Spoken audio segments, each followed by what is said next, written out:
Meow. I never know how to start these. I never know how it should start. It's weird. Sometimes you do that breathing thing lately. Like you're getting excited. It's me relaxed. Shamanic breathing. It's in through the nose, folks, and then out through the mouth, relaxing.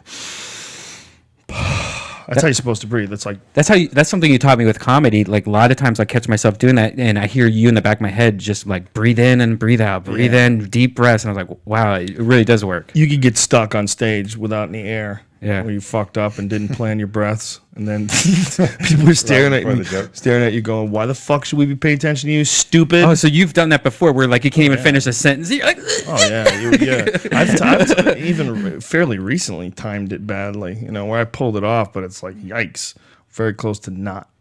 Anyway, the Joe Rogan Experience is brought to you by Onnit.com. That's ONNIT. Makers of Alpha Brain, New Mood, Shroom Tech Sport, Shroom Tech Immune. And, dude, we got battle ropes now, bitches. We got kettlebells. The Hemp Force protein powder is en route. We have a sample right here at Joe Rogan Compound. So we got a lot of good shit coming with Onnit.com and some stuff that we're actually going to talk about on the podcast. But if you're interested in any of this stuff, I always encourage anyone who's interested in the topic of nootropics to Google it. Go and Google it. Read all the pros and the cons. And know this, if there's anything that we're selling on this show, anything, whether it's whether I'm telling you that I support Alienware Computers because they support MMA, whether it's the Fleshlight, whether it's anything that we sell on the show, we only sell some shit that's legit. And I personally am a huge fan of vitamins and nutrients, taking care of your body. Meanwhile, I just ate a sausage sub. Big, stupid sausage sub. I just ate Wendy's. Cavarettas is so awesome. There's a deli in Canoga Park that's so fucking old school Italian. And they had a sausage sub and I couldn't pass. But for the most part, I eat healthy. I will punish myself for that. And I won't allow myself anything shit for days and days. But that looked worth it, though. It was a little bit worth it. It's a little worth it. I believe in cheat days, man. I believe you should earn those bitches. Right. And for the most part, you should be eating healthy. Healthy as fuck, you dirty freaks. So that's what these nootropics are all about. It's all about increasing your brain's ability to produce neurotransmitters. Right? Is that the best way to describe it? That would be it. Yeah. Yep. And Aubrey and I both have had a tremendous amount of experience taking these things long before we ever became involved in selling them and distributing them. There's a bunch of different formulas out there. A lot of them are good. I think ours is the best. And if you want to try it and give it a shot, the first 30 pills, we have a 100% money-back guarantee. So you don't even have to return the product. You don't like it, you get your money back. We're that confident that it's that good. We're that confident that you're going to love it and you're going to get hooked on it and you're going to be like me. I didn't take any before the show. Give me the bag, quickly. I panic that you find out how stupid I am without pot and Alpha Brain. I couldn't work. I could work, but I wouldn't be very good. He's become an addict. I wouldn't be the same, ladies and gentlemen. I wouldn't be the same. Well, once you get used to those heightened levels of neurotransmitters. Yeah, man. Heightened levels of neurotransmitters, and I'm really addicted to weed when it comes to writing. I'm telling you. I sit down and try to write without weed, and then I just go, what the fuck are you doing, stupid? Did you read the new studies about weed? What about that was released yesterday? That there again they went through it and that there's no like signs of that it being dangerous to your body or anything at all. The LD50 rate is 1,500 pounds. Yeah. You know what that means? That means lethal dose at 50% of the humans. It means it would kill the weak bitches. So you'd have to smoke 1,500 pounds to kill the weak bitches. Guess what? You're not killing Joey Diaz with 1,500 pounds. Joey Diaz laughs at you 1,500 pounds. You give him 1,500 pounds of weed and he'll just be running around naked, screaming at people, you cocksucker, you think you're going to kill me that easy? That's not going to kill him. 1,500 pounds, unless you dropped it out of a CIA drug plane. It landed on his fucking head. That's the only way it would kill him. Blunt force trauma is the only way to kill Joey with weed. The only way. All right, ladies and gentlemen, our pal Aubrey is back from the fucking jungles of Peru with another ayahuasca adventure. We're gonna get deep. The Joe Rogan Experience. Train by day, Joe Rogan podcast by night, all day. That still is one of the proudest moments in my life. Hearing Nick Diaz say that, train by day, Joe Rogan podcast by night. That was one of the happiest I've ever been as an adult. That was like right up there with fucking anything else that's ever made me happy. That was so killer. So you're back, dude. I'm back. Back. How many times a year are you trying to do these intense psychedelic experiences? Well, after this last experience, I kind of got the message that, there wasn't too much left for me to explore in this. But, I kind of see myself as an adventurer, going back, getting knowledge and taking it back and sharing it. So when you say that not too much left, like, I always feel like if I do it too much, that I'm not absorbing what's happening. I always feel like if I have too many experiences in a row, like 2 or 3 in a couple of months, I feel like I'm just playing. I'm just riding a ride. I'm getting scared.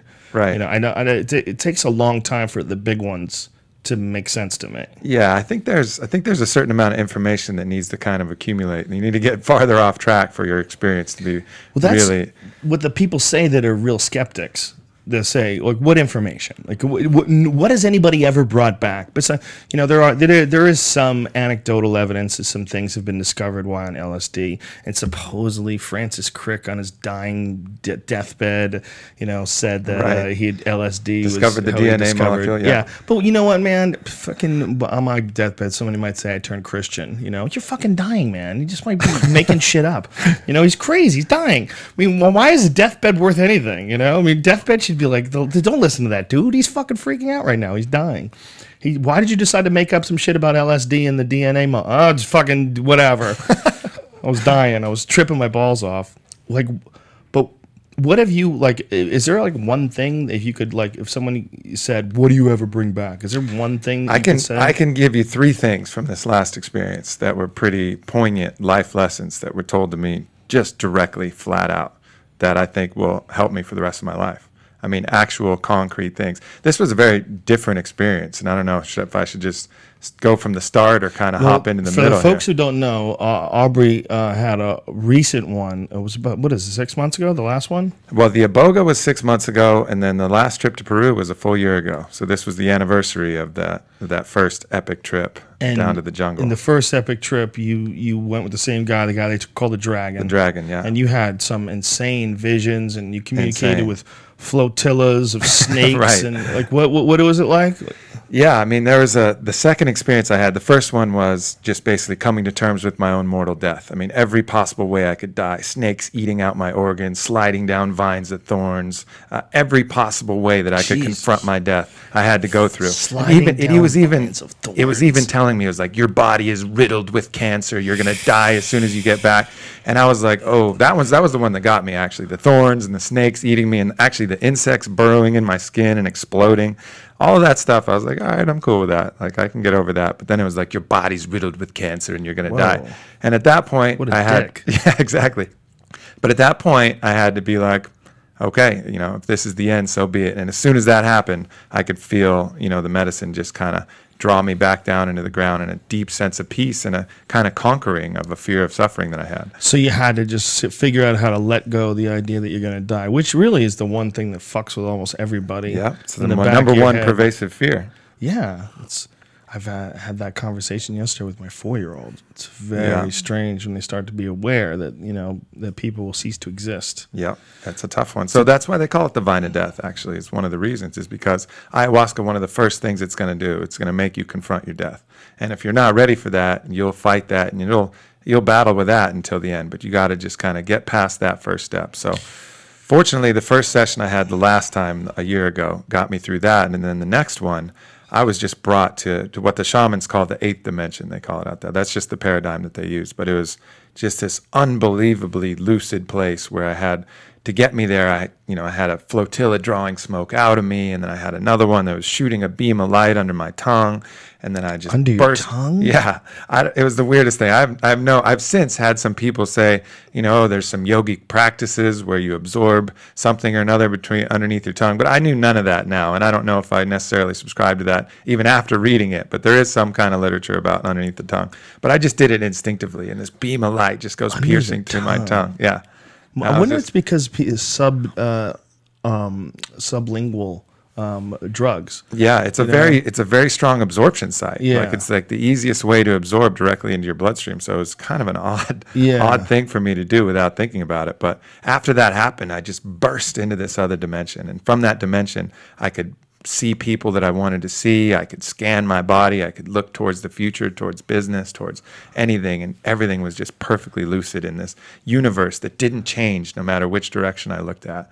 And it was the incredibly profound, life-changing experience in the last session. Did it seem, when you were looking at like the world and all the different aspects of your world, did it seem like something you're creating in your mind?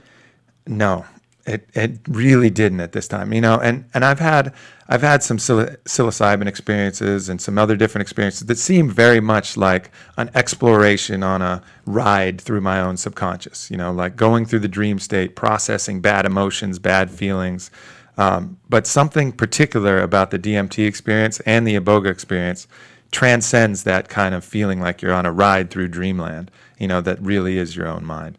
It felt completely different because I was so lucid. I was so able to just navigate through a different space where only the shaman was sharing that space. The rest of the people around me were just these spindles of light that I could kind of see through. And I had full options to do whatever I want. I even ran back to my cabin and shot a little video where I looked really kind of weird and a little bit freaked out, but I was like, I had to capture that moment because I was worried that I was going to forget it. So you got a video of you talking about what you just experienced, So or were you experiencing it currently while you were I was videoing? experiencing it currently. So I turned the camera on myself and I was like, you know, this is me. I'm in the 8th dimension. It's a space of infinite possibilities, and I'll show you there, something like that. But I had such freedom to just do whatever I wanted in that. It seems almost impossible to me that was generated by my own mind.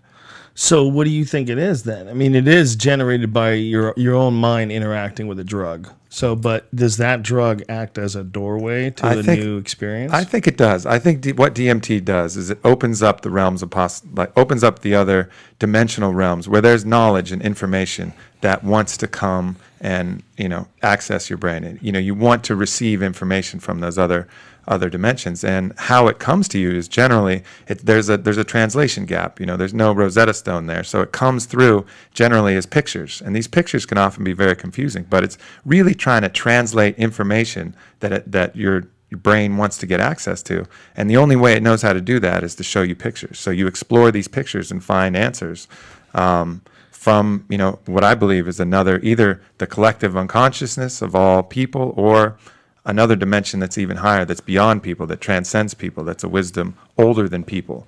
And I think that's kind of where you're accessing this information. I think also there's also some component of your own mind and consciousness, but I think DMT in particular is a pretty unique molecule that really allows access from, you know, some other spaces that are non-self-generated. It certainly seems like that when you're doing it, but nobody knows what the fuck that really is. What are you doing over there, Brian? Looking up cat pictures. Okay, let's not do that while the podcast is going on. It's very distracting. I'm looking at you on the screen. If you want to look up cat pictures, just stretch us out so you don't have to be looking like a fucking weirdo cat stalker in the corner. When you take it and you have that feeling, though, do you think it's possible that feeling is just a drug interacting with your mind? Because that's like what the skeptic would say, right? Sure.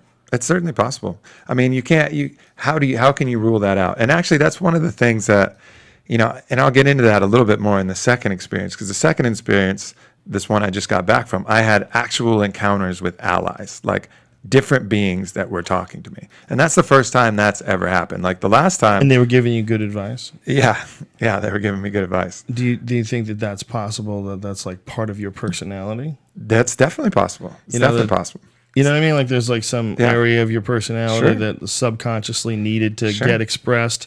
And so what it's done is it's created a character. Sure. It's going to guide you. I mean, I don't know. Look. That's absolutely possible. And I'm not playing devil's advocate.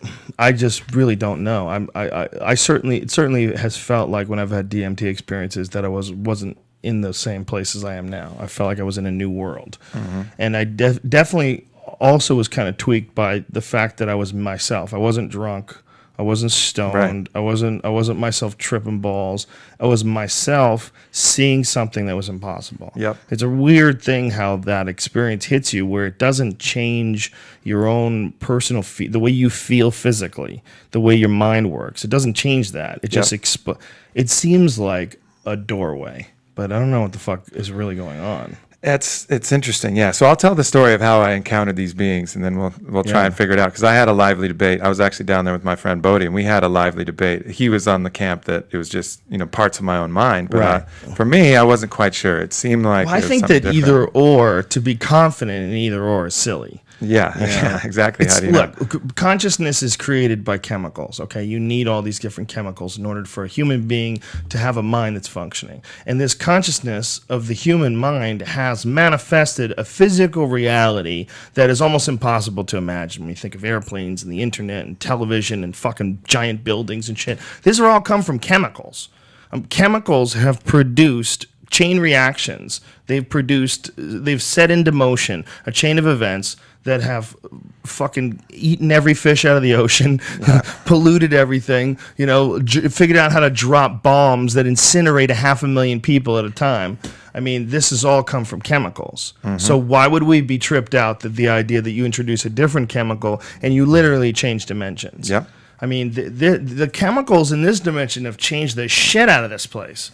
And that has done it in the form and the manifestation of human consciousness. Why wouldn't we think that another one that you add to human consciousness might elevate you to some different place? Yeah, and that's what I think the real shame about all the drug laws that disallow these different explorations, because at this point it's just still such a small amount of people that are accessing this, that are able to research it. I mean, the LeBron James of psychedelic tripping has not been discovered yet. Like he's like the person who can go out there and pick up information that's completely different and bring it back and solve some of these mysteries. It's just you got to have a basketball court on every block to produce LeBron James. You know? And you got to have psychedelics legal, to get enough of people to get the super, the super explorer out there and have access to it. Yeah, and I think also collectively we learn from each other's experiences. I know that when I have had friends that have tripped and came back and had a different perspective on themselves, just absorbing their story and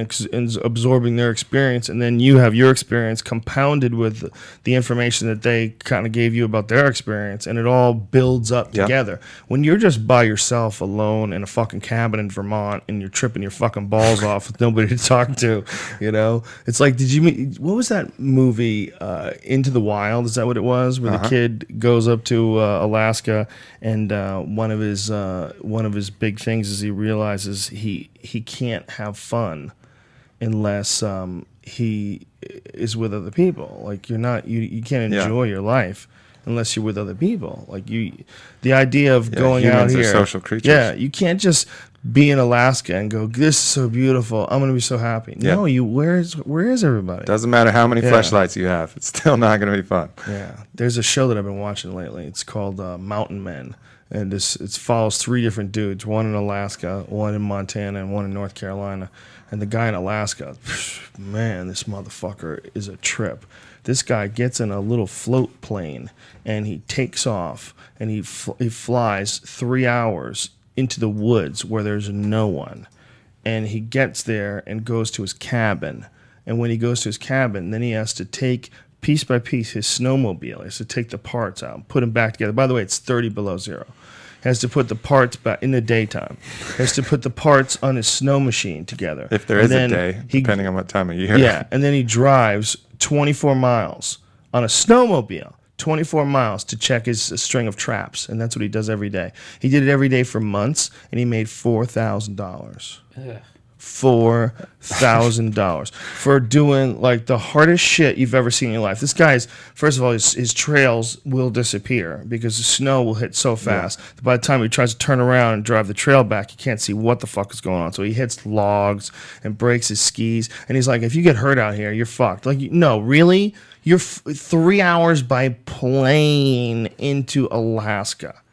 There's no one there. No one.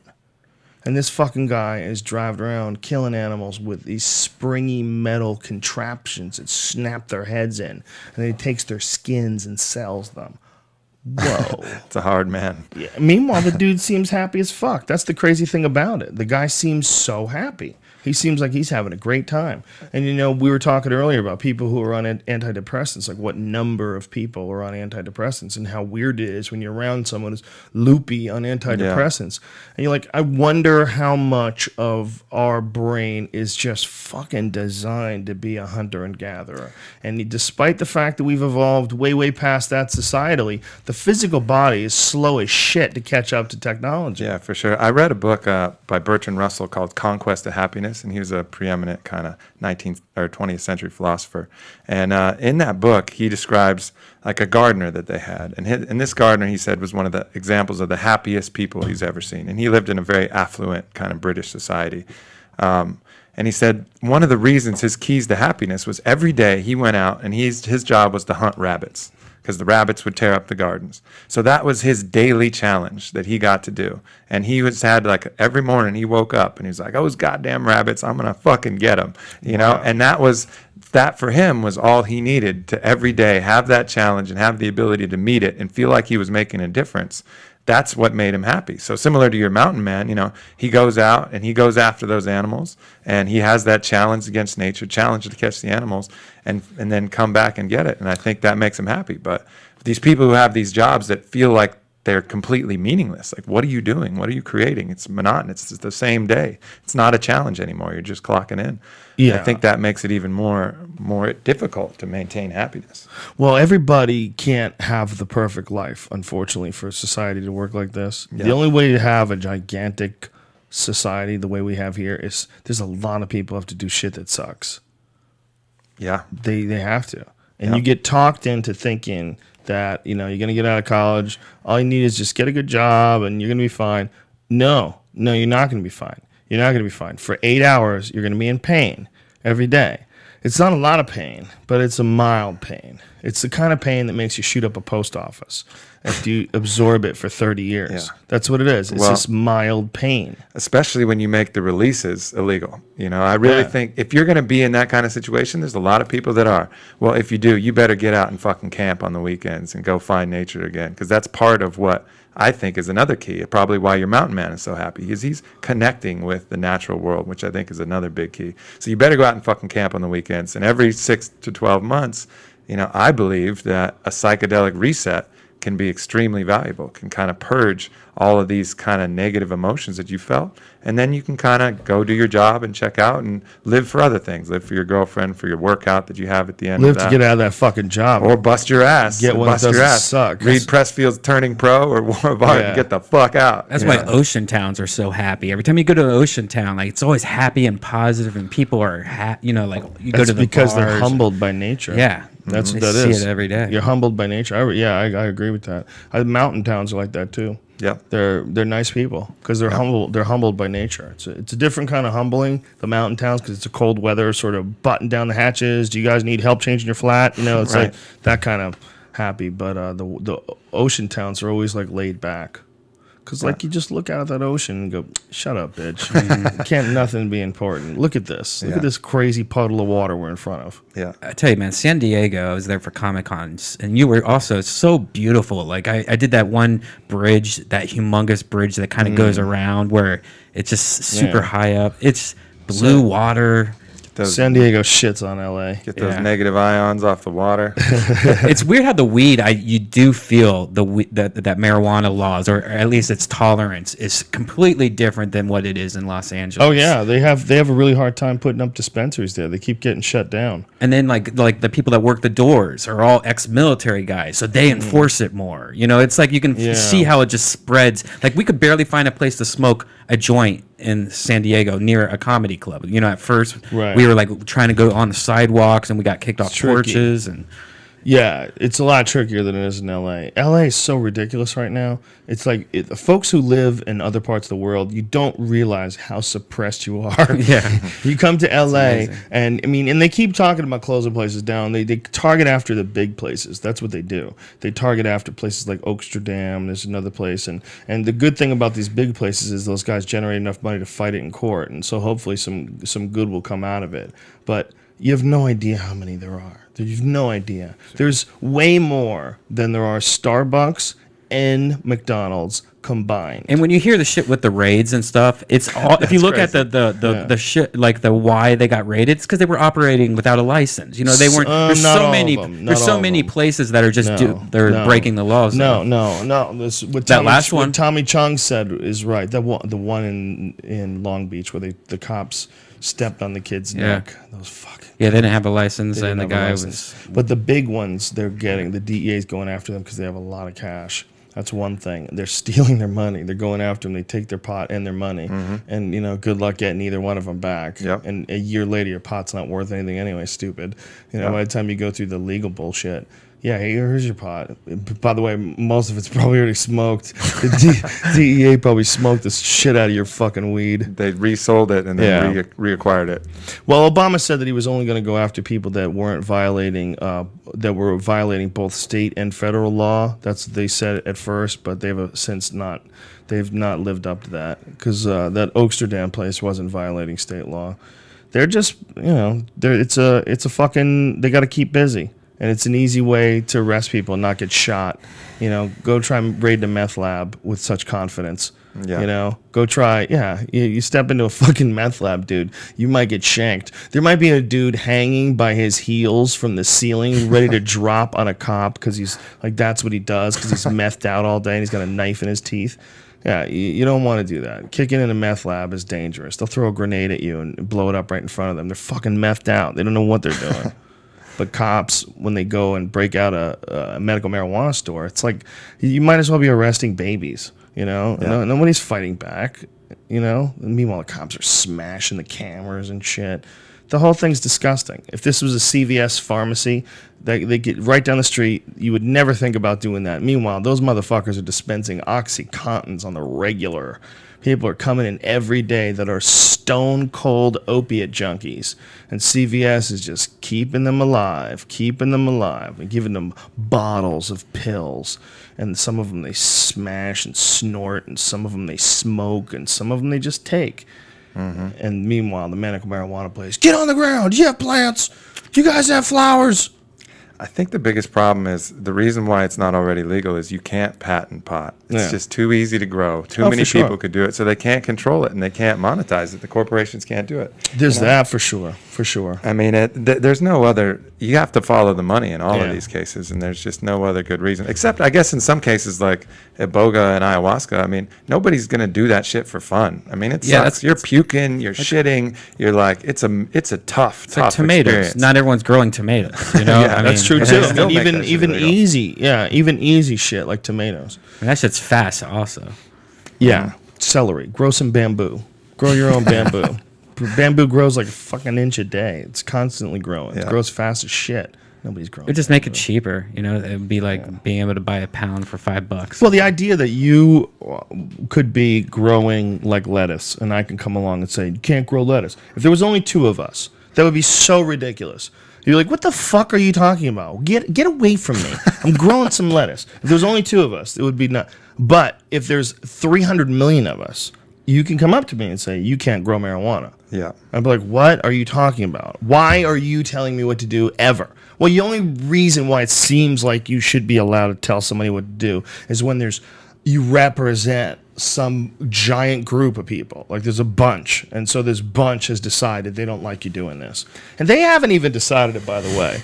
It's like what it is a bunch of a giant group of people who are making money from other things and are worried that you're going to take away some of their profits with this plant that you want to grow. So they go and they pay off the cops. And they literally do. They give them money. And then they give politicians money. They give it to them. They give them millions of dollars. And they say, we want to make sure that this position is supported. And so they go out and they bust pot shops. I mean, it's really that simple. It's asinine. And even the male species of hemp, we can't grow that in the United States. I have to source our hemp for this new protein that we got from Canada. And it comes in just the male species. Yeah. And it's, so easy to grow, sustainable for the soil. You don't need pesticides. The protein it produces is one of the most nutritious proteins for you at all. The fibers you can use for clothes. And it's illegal to fucking grow here. It's like, incredible. Seriously? And It doesn't even fucking. It's not even psychoactive at all. No. It's illegal to grow a plant that doesn't even get you high because it's related to a plant that gets you high. That's food. It's gonna be even. I mean, God forbid, there's some kind of hunger issue that comes from any kind of collapse or something like that. But then you got a plant that's about the easiest motherfucker to grow that can feed people and clothe people. Yeah. And you're like, no. We do not want that because why? Well, because its sister makes people high. Makes people happy. Meanwhile, they're selling OxyContins by the truckload. Yeah. They got passing each other on the highway, filled with oxys. Everywhere you go, oxys. What do you got there? Nothing, just some pharmaceuticals. I'm bringing to CVS. Go on your way. Yeah, I always thought it was. Is that a roach in your fucking ashtray, boy? They'll pull you out and beat you if you have a roach in your ashtray, but they'll look at your papers and go, what do you got, enough OxyContin in there to kill a fucking country? Yeah. Good. I always thought it would be a good skit by some enterprising pioneer to take a cop out to a cow pasture and find like a magic mushroom that's growing in the cow pasture and walk with the cop and to just find the exact point where it becomes illegal to touch something that's growing out of the ground. Just bring them, come up to it, come close to it. Is this illegal? Is this okay? Is this illegal? And then just touch it with your finger. If you pluck it, do I own this now? Now I'm a prisoner. Can you pet it? I mean, at what point does he smack you in the face and handcuff you? If you pick it up by the turd. You hold the whole turd. I'm not even touching it. I've got a shovel. Right. I'm shoveling the turd. I mean, just to find out. I mean, it gets so absurd at that point. When this natural substance becomes illegal. They were legal in England until really recently. Mm-hmm.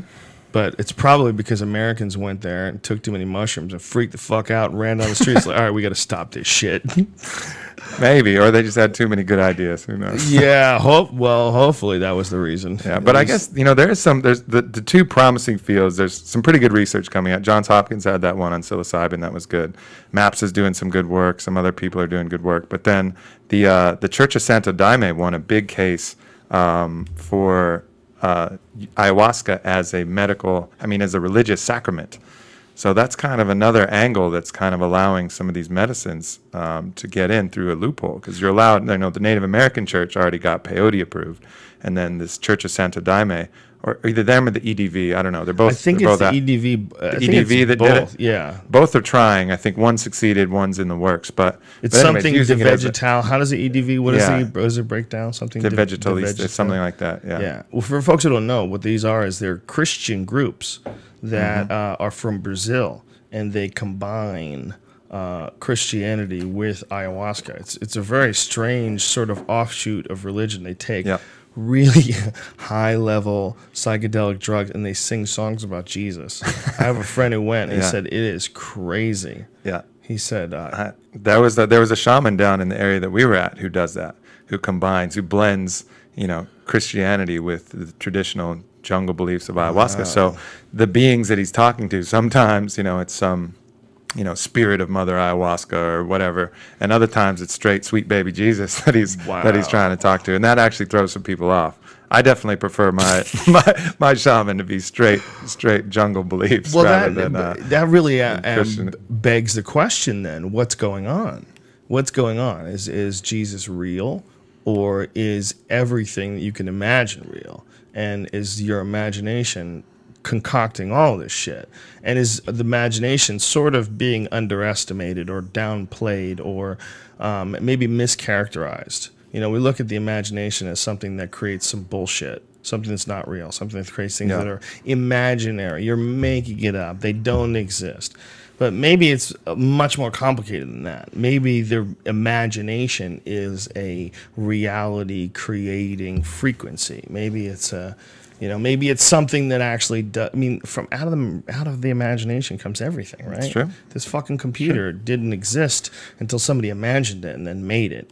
So it also could be that these are really archetypal forces. So like if you're talking about, St. George or St. Michael or Jesus, you're just basically giving a name to a spiritual force that has certain characteristics. And but you're also giving him a face giving too, him right? a name and giving him a face. Yeah. But it's all part of there. I think it might be all part of the translation mechanism. It's communicating to you in the way that makes the most sense Right. to you, you know. But so let me get into the full story, because I've had Yeah. some encounters with some entities. Brian, do you have the music? It might be kind of cool to cue this up so you can get a taste of what I was hearing as I was going through this. And this is called, what are they called? They're called the Icaros. Icaros. And these are passed down grandfather to grandson. And they're songs that they sing while the ayahuasca ceremony is going on. Yep. And they take the ayahuasca with you. So they learn these songs while on ayahuasca, and they sing the songs while on ayahuasca. And also smoking the Nicotina rustica cigarettes, which is a different type of tobacco. Yeah, why does tobacco play a part in it? Like they'll blow tobacco in your face? Yeah, that's kind of a cleansing ritual, the tobacco part, but I think it also has some effect on opening up the reactors in your brain. So it kind of activates the ayahuasca experience. I think I don't know, I could do a little bit more research on the science behind it, but I think the nicotine has some similar effect to the DMT reactors. Well, it's amazing how many tunes them people in. are misinformed about nicotine. Like, nicotine actually is good for you. Yeah. Like, nicotine is healthy for people who have bad hearts. Like, it's like you could use it as a medication in some circumstances. Yeah. It's just smoking it with like 590 other chemicals is not so fucking fantastic. You're smoking it, period. Yeah, you know? it's And true. it Well, can be but naturally, carcinogen. when you're getting a bundle out of the jungle, I think it's a little different. Yeah, I doing think, yeah. And cigars are different, too. Yeah. So anyway, this guy's singing this thing. Yeah, You're so tripping, here it is. You're tripping balls already. So so the first time I had kind of a real physical purge, not too much to talk about. I was nauseous the whole time. I was puking and shitting, and it was more about my body getting prepared for the second session. So the second session, I doubled up on the cups, and it's about an hour and a half in, and I'm listening. You're basically hearing what I'm hearing at this point in time. The shaman's kind of rattling his leaves and singing his songs. And then the experience starts to get rich, like it did, the time before. And what appears to me is like a nexus of energy right in front of me. And unlike last time where things were coming at me, snakes and eels were just charging at me from all directions, this time it was subtler. I felt like I was looking into like a black hole or a wormhole. What is that sound? The whistling? No, the background.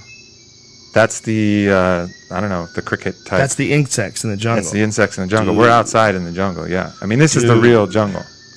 Dude, just that alone. Yeah, no, it's the Sure, real I deal. mean, somebody got a rattle? I'm like, what is that? Is that a rattle? No, that's insects. Yeah. That's what Ohio sounds like at night. I don't think Ohio sounds quite like the jungle sound. No, those insects. I'm Yeah. sure. I mean, there are some insects in Ohio. There's some insects out here at night, too. But not so much Not you can like hear them that. on an MP3 player like that. Oh yeah. Oh yeah. Totally. Really? Yeah. 100%. Maybe. Maybe. I don't know if it'll catch Something any of the howler scarier monkeys. about the jungle. Sure. I mean, there's bugs. jaguars and monkeys and all snakes. Did you see and all anything like kinds of that? shit. No, we did see a tapir though as we were going through, which was pretty cool. Oh, wow. Yeah, one of those little anteater guys. But anyway, so it appears to me as like a nexus, and nothing much is happening. The phone? Yeah. Is there a nexus? Google phone? No, but it's like a vortex, let's say, like a vortex, and it's kind of swirled with some different colors, purple, and it's just kind of waiting there for me. So I was like, well, I guess maybe I should ask something to come through it, because nothing really was happening. So I'm looking, and I was like, all right, I'd like to be, if anything's out there on the other side, please come to me. And I say that to myself in my head. And then bursting through comes this huge dragon, like this giant the dragon head was just 10 feet right in front of me. And it was a silver dragon in the kind of medieval stylings. And it had fluorescent green and blue highlights. And smoke was coming out of his nose. And he was like clearly a fire-breathing type of dragon. And he comes right up to me. And he goes, so you want to change the world? And I go, yes. And he goes, why? And he's like flaming coming out of his mouth. And I was like, because that's what I'm here for. And he goes, wah, ha, ha, ha, ha, and laughs. And for whatever reason, I decided to take him like Never-Ending Story, and I just hopped on his back. What? At that point, yeah. So I hopped on his back, and he starts cruising, and we're kind of cruising through, and he goes, so why do you want to change the world? This sounds like a kid's movie. I know, it does, right? It was fully Never-Ending Story. And I go, to help people. And then I thought that was a pretty good answer. And he goes, are you sure? And then right there, he like shows me a cross-section of my life and all my actions. And what he showed me is that even though ostensibly I do a lot of things to help people, is always a serious component of propping myself up, my own ego, my own persona, my own kind of establishing my own self in the world for, egoistic and pride reasons. And he just showed me this like lucidly clear, that there was a mixture of my actions, and he wanted to. That's with all of us. Yeah, and he wanted to have me be aware of where that boundary line lie, and not to trick myself or confuse myself in thinking that, what I was doing wasn't also for my own benefit. So I was like, all right, Dragon, like 1 point for you. And then we're cruising. So then we keep cruising, and he starts to really get heated in the mouth, like flame was trickling out. And he goes, what do you want to destroy? And he like swoops down, and I was sure he was ready to just fuck some shit up. So I was like, ignorance. And I thought he was just going to lay the ground with fire, And instead he goes, shouldn't that be what you want to heal? And I was like, yep, I guess you're right, Dragon. So he was really like challenging me in these answers that I gave him, which was a pretty interesting kind of experience, for this other entity to be clearly, showing me different sides and teaching me things that I clearly wasn't quite aware of. Maybe you were. Maybe I you was. somewhere in the back of your head were aware of, your shortcomings. Or not even shortcomings, just slight bullshitting. Yeah, exactly. So he wanted to just carve away all that nonsense and then show me the rest. So the dragon, I was still on his back, and he drops me off in the woods. All right, so he drops me off in the woods, and I'm walking through the woods. Okay, so wait a minute. How did you get to the woods, though? I'm on the dragon's back. Full never-ending story. Imagine the dog. But are you really in the woods? You're really in the woods. I'm in the jungle, but whatever. How did you really get there, though?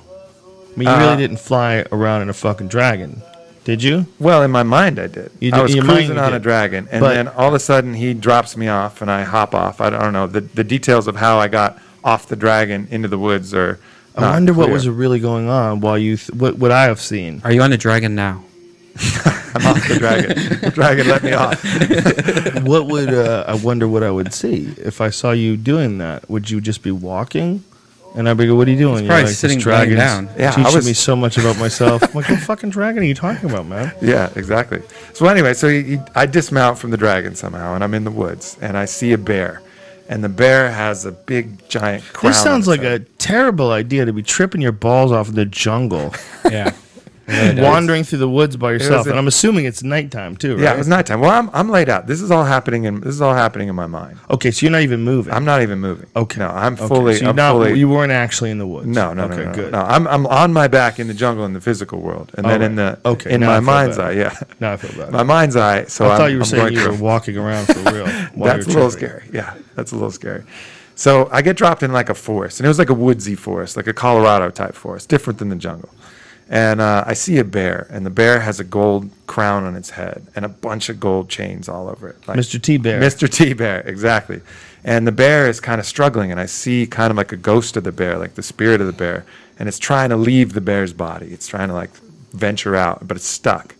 And then the bear catches sight of me, and that's another crazy thing about seeing these beings. It's like the bear like turns to look at me and like notices me. It's not like he was waiting for me there. He's like, oh, here you are.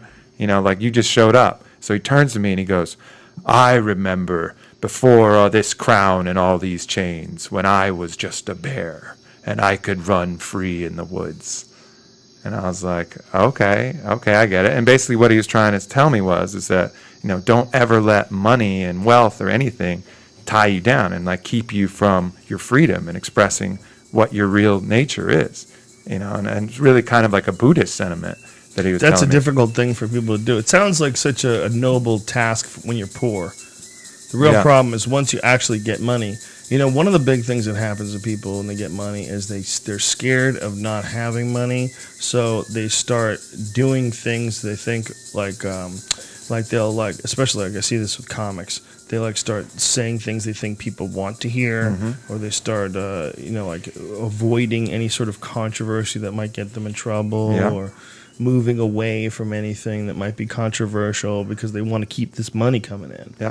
I got a career now. I got to keep my career coming in. And the bear becomes no longer a bear in this analogy. Bear's got gold chains on, looking like a retard. Yeah, exactly. Did this bear ask you for a picnic basket? You might have. It got real gay. It did get real gay after that. I mean, tried to fuck you? So at that point, like I I don't know. I somehow was able to like free the bear's spirit after he said that, and we went like frolicking through the woods. So it was real he good. was your boy? He was my boy after that. So we like cruised around, and then the final visitation from this being is I was cruising through the forest, like hopping over logs. It was very like Robin Hood cartoon style, you know, Right. Little John and Robin Hood through the forest type of program. And then so up, you know, and then all of a sudden I see an eagle up in the sky. And I like raise my consciousness to the eagle. It was really like a dream state, so anything's possible, you know. So I just kind of float up to the eagle, and the eagle looks at me, and I'm cruising along. And the eagle says, "Do you know how I see so well?" And I said, "No." He says, "Because I see through everybody else's eyes." And I took a moment to sink in. And what he was showing me there was that also often when we try and imagine what people are thinking or feeling, we have our own bias. We don't actually truly see through their eyes. Like imagine what their fears and motivations and weaknesses, even the people that we don't like, we always see them with this kind of biased look like, oh, that dude's a fucking idiot. But you know, if we really try to get into their eyes, you can learn something about that person and learn something about the world by actually dropping all of your kind of own ego and really assuming the eyes of whatever else you're trying to look at, whether it's an animal or a person or something like that. I've tried that. I've tried that with a lot of people. I try that especially with people that I don't like. Yeah. I was trying to figure out how they got that, especially once I had kids. Mm-hmm. Once I had kids, then I started looking at people completely different because I looked at them as babies that became adults. So I looked at this weird process. Like I used to see Yeah. someone who was weak. I'm like, it's you fucking weak bitch. What's wrong with Right. you? That's what I would think. And now I look at easy them like, to do. oh, wow, what happened? How'd you get to this spot where you don't have any courage or you don't have any Yeah. whatever it is, Yeah. or you hate, or you're racist, whatever's broken on you. How'd Yeah. you get there?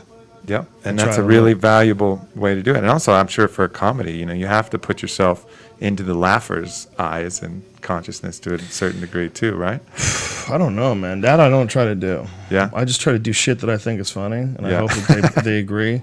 Because Yeah. I could not. I mean, it's just too many people. you Too know? many, yeah, And- too much of a different swath of people, yeah. And too many people have their own take on what's funny and what's not. It's like what happens when you get a television show and then you get a whole slew of producers that have an opinion over what the character should be doing and what's funny and what's not funny. Mm-hmm. Then it almost always goes to shit. I mean, until one strong voice sort of takes over. It's very hard to express your own sense of humor. Yeah. But try to express the sense of humors of a bunch of other fucking Bunch people. of other random people, yeah. Yeah. Yeah, that makes sense. But I guess so. For me, there was these three lessons from these three clearly, seemingly, different entities, and so the question is, were these part of my own consciousness teaching me these lessons, or were these? Did they all have the same voice?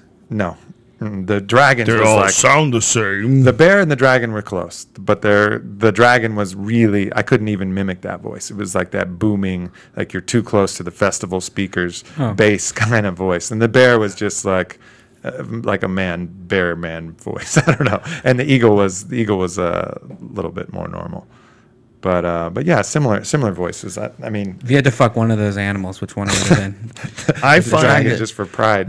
just say you did it. I find that's those themes reoccur with me over and over again. Just when I eat pot, those themes, all Yeah. the themes of reality. What's your real motivation when you're doing things? What's your real experience with other people, and how much of like disputes you have with people? How much of it is your fault? Yep. So I would think that if you take a hallucinogen, I'm sure you have the same thoughts. If you try to better yourself, if you're trying to move your life in a more positive direction, you're gonna have the same sort of key stumbling roadblocks. I think in the mind, like how much of my ego is holding me back, how much of my perception of reality is distorted, and that's Sure. holding me back. Sure. So you would think that a drug, if it was just something that would make you see Jesus or dragons, that maybe that's what it is, like these themes. and that it's spelled out to you because the drug thinks you're an idiot. So it's like, show him a bear. Yeah, yeah, exactly. It comes to you in a way that you can And we are understand. idiots. I mean, no, I don't mean that in any disrespectful way at all. But when I feel, one of the things that I feel most certainly when I do DMT or something along those lines is that I'm a fucking idiot.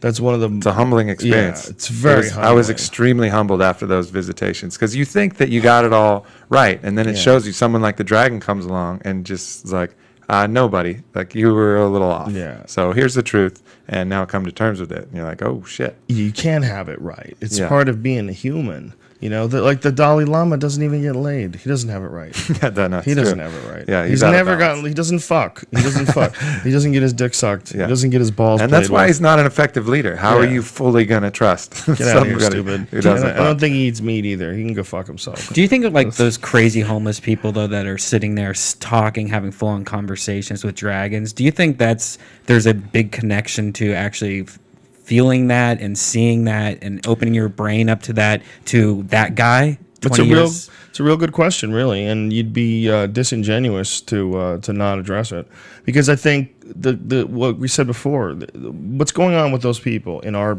medical idea, you know, the medical community's version of it, is that there's an imbalance, it's a chemical imbalance. They have issues, they have whatever it is. They're psychotic, they're you know, paranoid, schizophrenic, whatever the diagnosis is. We're going out on a limb and saying that there's some sort of chemicals that are out of whack there. Well, the brain's just a soup of chemicals. It's neurotransmitters, receivers, whatever the fuck the brain itself is, the neurons, all of it together, mushing around. If one of those is out of whack, you know, and one of those is out of whack because you're crazy, or one of those is out of whack because you're at a hut in the fucking jungle. Right. And you took some crazy shit, which is a soup of some roots that fucking blow your neurotransmitter levels out of the water. Like this shit's coming out of your ears. I mean, what's really happening there is that it might not be much different than what that guy's experiencing at the bus stop. Well, I mean, the quality of content is certainly a little different. Well, certainly, your brain is a healthy brain can bring you back to baseline on a DMT flash in 15 minutes. Ayahuasca is a little longer because it's absorbed by the stomach, and so it's sort of a slower process. What ayahuasca is an orally active version of dimethyltryptamine, which is the most powerful psychedelic drug known to man, which is also produced by your own brain. Yeah. That's the weirdest part about it, is that it's in all these different plants. It's like in grass and all these fucking leaves, and squirrels make it. Yeah, like, sure. It's everywhere. Yeah, it is. There's a small amount in everything. The Yeah. leaves that they choose in the jungle, they choose the leaf called chacruna, which is one of the strongest DMT-containing plants in the jungle. But actually, there's other plants like the acacia plant from Australia, which has an even much higher DMT content than And that. in And you can make an Australia- ayahuasca out of other different things. Like you could use a Syrian rue and acacia to make a different ayahuasca type brew. Yeah, and you have a without the different ayahuasca. experience. And you have a different different qualitative visual Yep. experience. Well, that was one of the things they say about the idea of the psychedelic experience, is that when you're taking it, you're taking in the experiences of all the other people who have also experienced a psychedelic drug. And as you do mushrooms, you are actually contributing to the library of mushroom experiences. Yeah, the collective unconscious of all of that. It becomes the spirit of the mushroom or the spirit of the ayahuasca. That's generally how they talk about it. You know where else that acacia bush is in large quantities? Israel. Oh, yeah. Oh, And the burning that's bush. what they believe Yeah. was the burning bush. That Yeah. This is scholars believe this.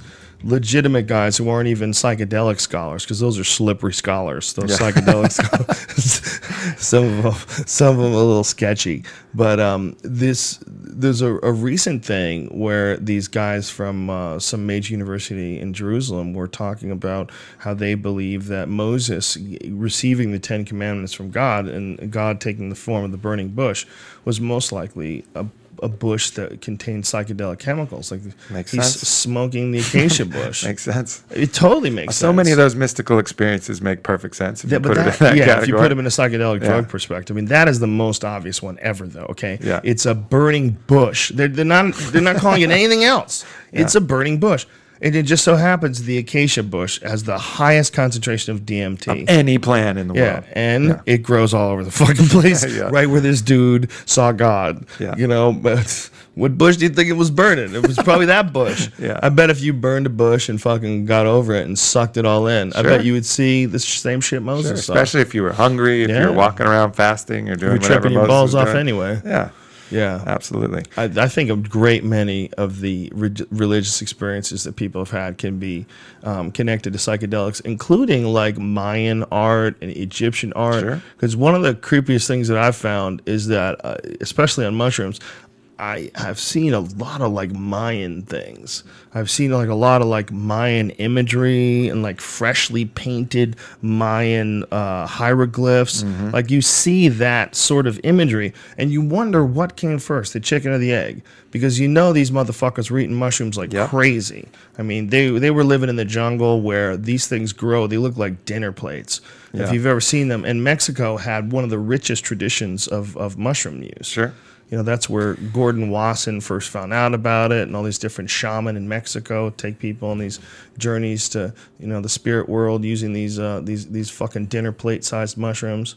That's one interesting thing about the psychedelics that make it seem like it's not your mind. Like someone can take ayahuasca anywhere in the world, the desert, the mountains, the city, whatever, and they're almost always going to have similar visions of snakes and the jungle and these different beings, jaguars. Always goes back to the jungle. You know, how is that? How is that possible if it's just solely being mind created? It seems like that's where it gets weird. And that's why even with these beings, like, you know, I was laughing with Mitch Schultz. I was talking to him the other day, and we were saying, you know, if the LeBron James of ayahuasca came along, he could go to these entities and figure out what they do when they're not teaching people shit, you know, if they're real. Because whenever they appear, they're always trying to teach you something or tell you something. Like, what do they do? Do they, like, hang out and play around, like play board games? Or, like, what do they do in their life? Like, how do you get to that point where you can experience more than just taking a lesson? And that would be the way to determine whether these are just, you know, ways that your mind is communicating with itself, or whether these things have a life outside of this didactic purpose that they have. It feels like you're popping your head into somewhere you're not supposed to be. It does. That's what it always feels like. You're like, oh, what am I doing here? And they're like, what are you doing here? You know? Yeah, exactly. Oh, you're back. Oh, you're back. It's weird that they communicate with you, and sometimes in sentences and words you've heard before. Yeah. It might be a delay in your inner conscious. You know how you can, like, if you listen to your inner conscious talking, and imagine the drug just slows down your ability to receive your inner conscious voice. It could. And so it sounds like it's somebody else, but it's really yourself in your inner conscious talking to yourself. It could be. could be. Yeah, it You know could what I mean? be. It could be a lot of different things for sure.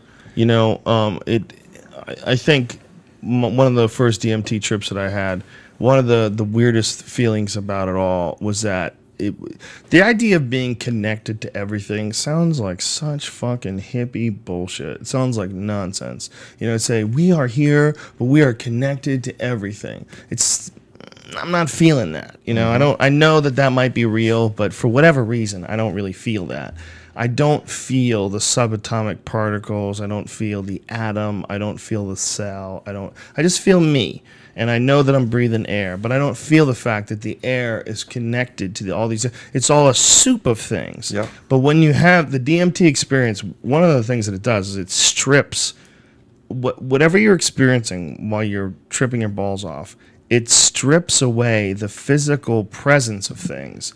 And it's almost like the world of, you know, here's the ground and here's the air and here's a tree and here's a building. That world is replaced by a world where nothing has any matter. Yeah. Nothing has any physical matter, but everything is everywhere. Yeah. Everything is everywhere, and you're in the middle of it, and there's no ends, and there's no beginning, there's no roof, there's no floor. It's just one thing. It's all a part of one thing, and you're in there scrambling, trying to make sense of it, and these things come out of nowhere that are essentially constantly changing as you're watching them, so you're not even sure what the fuck it actually is. Mm-hmm. And, you know, it might be your own mind. It might be your own mind trying to make sense of the whole thing, and they're trying to give you information. One of the things they try to tell you is to try to stop, don't freak out, and try to suck it all in. Try to take in as much as you can, because you know this is crazy, And they tell you they love you too. That's like, it's always a big thing. Like, love you, like the one experiences that I had, they sang to me like a child. They had this song, I love you 600,500,000 times, which is like how a kid would say something. And then they would go, look at this. And then they would show me something fucking insane. Something where you couldn't look at it. Like, it was too beautiful to look at. And then it would say it again, like, I love you 600,500,000 times. Look at this. And every time it was look at this, like, I remember crying. Because what I was looking at was too impossible. Nothing could be that beautiful. And every time they would say, look at this, it would get 1,000,000 times more beautiful. It was just taking my breath away. I couldn't breathe. It was very, very strange. But it was very, very, very positive. The experience all over was very positive. And so much of it was like, dude, relax. Relax. Like, this whole thing is, first of all, way beyond your control, way bigger than you think, and it's gonna be fine. Like, that was like a big theme. That, if anything that I learned from it, I learned that. I think DMT made me a nicer person. I think I learned how to chill out more. It's really valuable that way. Actually, just speaking about what you were saying, so the third time I drank, I didn't have any particularly crazy visions, but for 3 hours, I the hut that I was in, everything else melted away, and I felt myself dissolve into the floor of the jungle. And I was like, with the bugs and shit? The bugs and the worms were crawling through me. Like, the air it was like I was no longer a physical being, and I was absolutely one with the jungle. And I was like, hey, does the dragon want to show up? Does anybody want to come? But nobody wanted to come. It was just like literally 3 hours just breathing with the jungle. And I left that, and I was like, it was just a really grounding and connecting experience. But it was almost, at that point, I think the message to me was like, we're done teaching you silly little lessons. Like, take this, be grounded, be humbled, be connected, and go off and do your work. Do what you need to do. Ayahuasca's version of get it together, bitches. It was just really so peaceful. And but I remember, all of the things that normally would creep me out, the creepy crawlers of the jungle. You look at the ground in the jungle and it's alive. There's moving, ants constant, moving, right? All kinds of shit. That was me. That was in my body, and I was just totally relaxed and disintegrated. And that was a really kind of powerful medicinal effect. The vine of thorns, sliding down a vine of thorns to your death. Naked. That was the fucked up part. I was like, why do I gotta be naked? Like, why does it take my genitals first? Like, for what reason? And it's just shredding them. How much pain were you in? You don't feel the physical pain, but you have that kind of horror. Yeah, the horror of your genitals being mutilated as you're sliding down a vine of thorns. So it can get intense, but you just gotta remove yourself from that kind of angst, and just witness and allow. That's the mantra. Anybody who's going through any of these experiences, just witness it and allow it to happen. Wow. Whatever it may be. But the last experience I did was the Iboga experience, and this one really kind of drew some counterpoints to those two experiences. They're so wildly different, and I think I touched on this last time because I was fresh from Iboga, but ayahuasca will show you some things that you have no fucking clue what it means. Like, one of the visions I had after the dragon, the bear, the eagle, is I was on this Viking ship, and I was rowing through this sea, this moonlit sea. I'm like, all right, sweet, I'm on this ship. I don't know what's going on. And then all of a sudden the ship peels out and heads straight towards the moon. So we're going straight towards this giant blue moon, and this moonlight is like bathing me. And then this purple orb comes drifting out of the moon. And it's drifting towards me. And I open my mouth and I eat it, just. And then I was like, wow, that was significant. That must have done something. But nothing happened.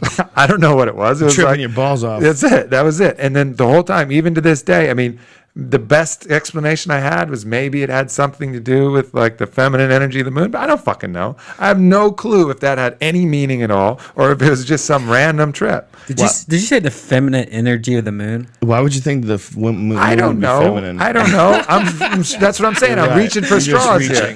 Just reaching for straws. I mean, that is a funny thing. It is feminine. Everybody loves that feeling, that way of distinguishing things. The feminine energy of the the forest. Yeah, who knows? But but that's the difference between iboga. Like iboga will tell you, like, hey, what it doesn't bother with the pictures of this strange moon and this purple orb. It'll be like, yo, this is the truth, like, and it's in kind of your own voice.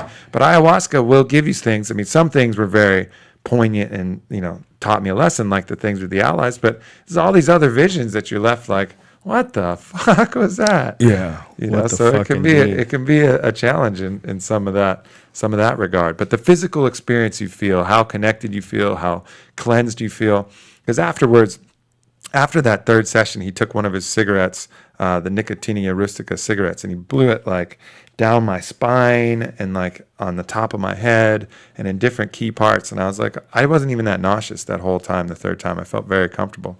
I got back to the room and just fucking lost it. Like, I felt like I was heaving some giant ball of something from like the depths of my soul. I don't know what was going on. It hit my mouth so hard that I exploded vomit from my mouth and my nose. And there's nothing worse than stomach acid and old ayahuasca blasting out of your nose at the same time. And at the same time, my eyes are watery. I can hardly see. There's no electricity in the bathroom because they run the generator like 3 hours.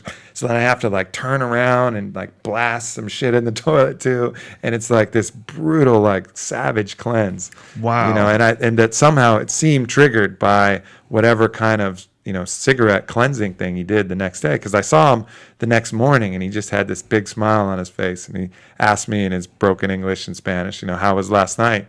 And I was like, what the fuck, man? Like, and he's like, tobacco, and just nods and laughs and pats me on the back and keeps tobacco walking. makes you throw up and shit yourself? I don't know. I mean, whether the tobacco is a vehicle for some kind of trigger or whether it itself did something, whatever happened, I had like the most intense purge that I've ever had in my life, like savage. And that was his intention while doing it. So was it menthol? It does have a different. Maybe different it wasn't tobacco. Maybe that was what he like quote unquote tobacco. Seriously. It was really some kind of poison. Roofied you, son. But it was potent, and that's something that I think that's why they call it the master medicine, because you feel like you purge all of these different poisons from your body. Jesus Christ. It seems like you should be able to do that in America. Yeah, absolutely. It's so ridiculous. You have to get on a canoe to do this. Absolutely. You know, go all the way to Peru. You should be able to do it in Dallas. Yeah. You should be able to get a nice hotel, get a steak, go somewhere nice, a resort. It's really preposterous. I mean, to think that people would be abusing. I mean, it's not fucking fun. Like, it's valuable. It's medicine. It's like you do it with with intention. Nobody gets through it unscathed. You're gonna learn something. Yeah. It's like I've never heard of anybody that has had like a real deep psychedelic journey that didn't come back and go, wow, I gotta fucking rethink everything. I don't know anybody that has. Have a real one. Yeah. I mean, if you don't, Jesus Christ, what fucking hope is there for you? Right. Right. You goddamn dullard. If you're, if you're able to do that in cities, if there was places where you could go, get your shit together, we'd have way more people with their shit together. Totally. It's the counterbalance. It's like the way to counterbalance all of this, living in an apartment and grinding in strip malls and doing shit you don't like. Yeah, exactly. Doing shit you don't like, because it doesn't mean that everybody can't live the perfect life. But guess what? You're not everybody. Okay, the world's gonna keep going. As it always has, with or without you, it's gonna be going. There's too many. You're not that important, okay? So if that is the case, it is possible for you, the individual. Then again, this whole thing might be your imagination. I might be a creation of your imagination. As you hear this, I might not even exist, okay? I might be here just to get these words into your mind, so somehow or another you zig left when everybody wants you to zig right. There's just maybe that's what it is. Brain in a vat, skeptical. Yeah, question. I'm not real. I am. You're real, Joe Rogan. God damn it, you're real. I am the influence for you to stray from the herd. You know how there was an old debate. That was a popular debate for a while amongst philosophers. Are we real? How do you know if we're real? Mm-hmm. And there was a famous case where one philosopher, someone was going off on that. You don't know that you're real. You don't know that I'm real. Whatever. and he takes off his glove and he slaps the guy across the face. It was like, was that real? And that Maybe not. The debate. He might have fucking needed that guy in his imaginary world, That's slap him true. in the face That's so he can true. get anything done. But that's the only way you can effectively combat that argument. It's a weird idea, man. I mean, you think about you're tripping your balls off on ayahuasca, and certain people are seeing Jesus, you know, and then other people are seeing jaguars, and they're seeing things they're scared of or things that they revere. These ideas. I'm not convinced that the imagination only has the power to create things and then manifest them in the real world with actions. It might have a secondary power. It might have an actual power of creation. You know, I don't know what the fuck happens when you leave my house. I'm pretty sure you get in your car and you go to your, you know, life, and you go and do your thing and hang out with your girlfriend and get in your car, and I'm pretty sure you do the same thing. But I'm not positive. Yeah. I'm not really positive about any of this. And I'm not positive that as you move in a certain direction, that, you know, you're the same person every step of the way. You're the same you. There might be an infinite number of yous with every single decision you make branches off into another you in another way and another version, another reality, and all these realities intertwine with each other, and then we meet. You know, that's why sometimes when you run into someone, it's like you've been on a path and you've been on a journey, and this motherfucker has been on a different thing. You know, not the same as you, less, you know, less self-objective, less self-analytical, and, you know, maybe self-destructive. And then you're around them. It's like, how did I ever hang out with you? Like we live in a different world. Yeah. You kind of do. Maybe you kind of do live in a different world. Maybe the idea that time is this one flat linear thing that we're all sort of living our lives in this one sort of band. Maybe that's not real.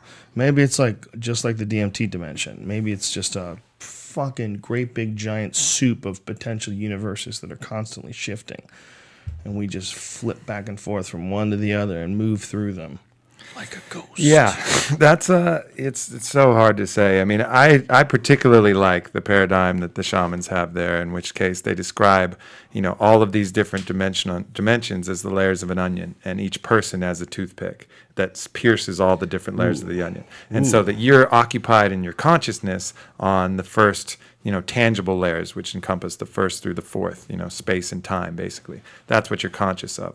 And then the fifth part of the toothpick, as you move up to another layer, that's the dream state. That's the collective consciousness. And then the sixth and seventh dimensions, those have the disembodied non-human entities that you interact with, like the floats that I found were from the seventh. They would call the dragon and these other things that you see, you know, the people singing you child songs, and those are beings of the sixth dimension. And then the eighth dimension is this kind of oversight dimension where you can actually manipulate all the dimensions beneath it and see everything. It's like the highest vantage point where you can see, and the dimension of imminent possibility, where you can basically do what you're saying with your imagination, believe things into reality from the eighth dimension, you know, imagine things into reality. Has anybody ever had an experience from the eighth dimension where they imagined some reality and then manifested it and then wrote about it? This is where I got this idea. Yeah, the shamans do, you know, and that's where they say they got the idea to create ayahuasca, and they get these messages and these different herbal treatments, and, you know, it's from these eighth dimension teachings that they have.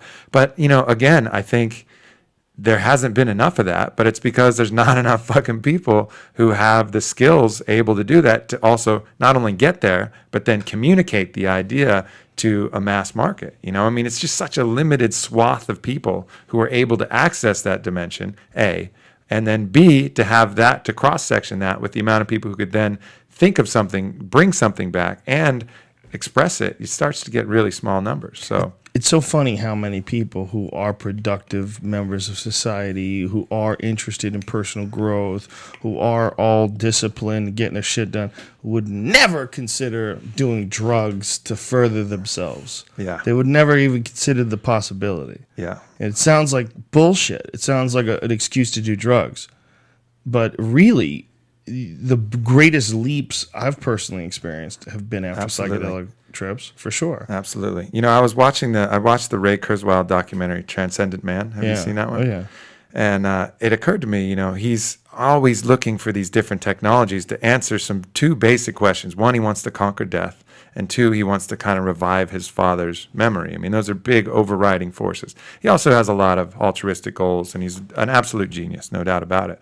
But he's overlooking some very basic technologies that have been around forever. And these technologies are the psychedelics. Like, I really, truly believe that you can look at those as a technology, and the technology of ayahuasca can get him over his fear of death and show him that, there is an eternal part of him and everybody that's going to extend past this meat sack that we're currently walking around in. But he's ignoring that technology because he's bought into the lie that this is a drug and this is bad, and the iboga technology could get him direct access to the memories of his father. So even if he wasn't really talking to his father, I haven't made up a decision as to whether you're actually accessing these people or just conversing with their memory. He's at least going to be able to access the memories that he's trying to bring back through technology.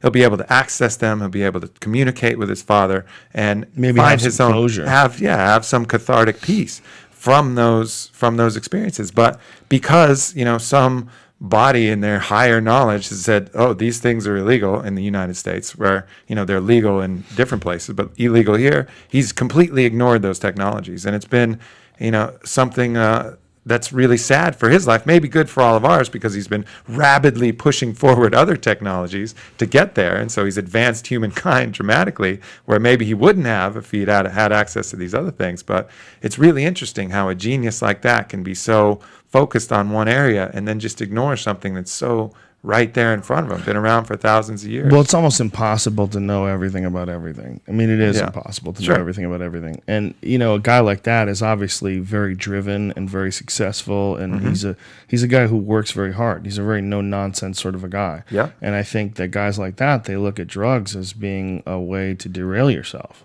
Yeah. It's a self-indulgent, sort of self-destructive activity. Propaganda.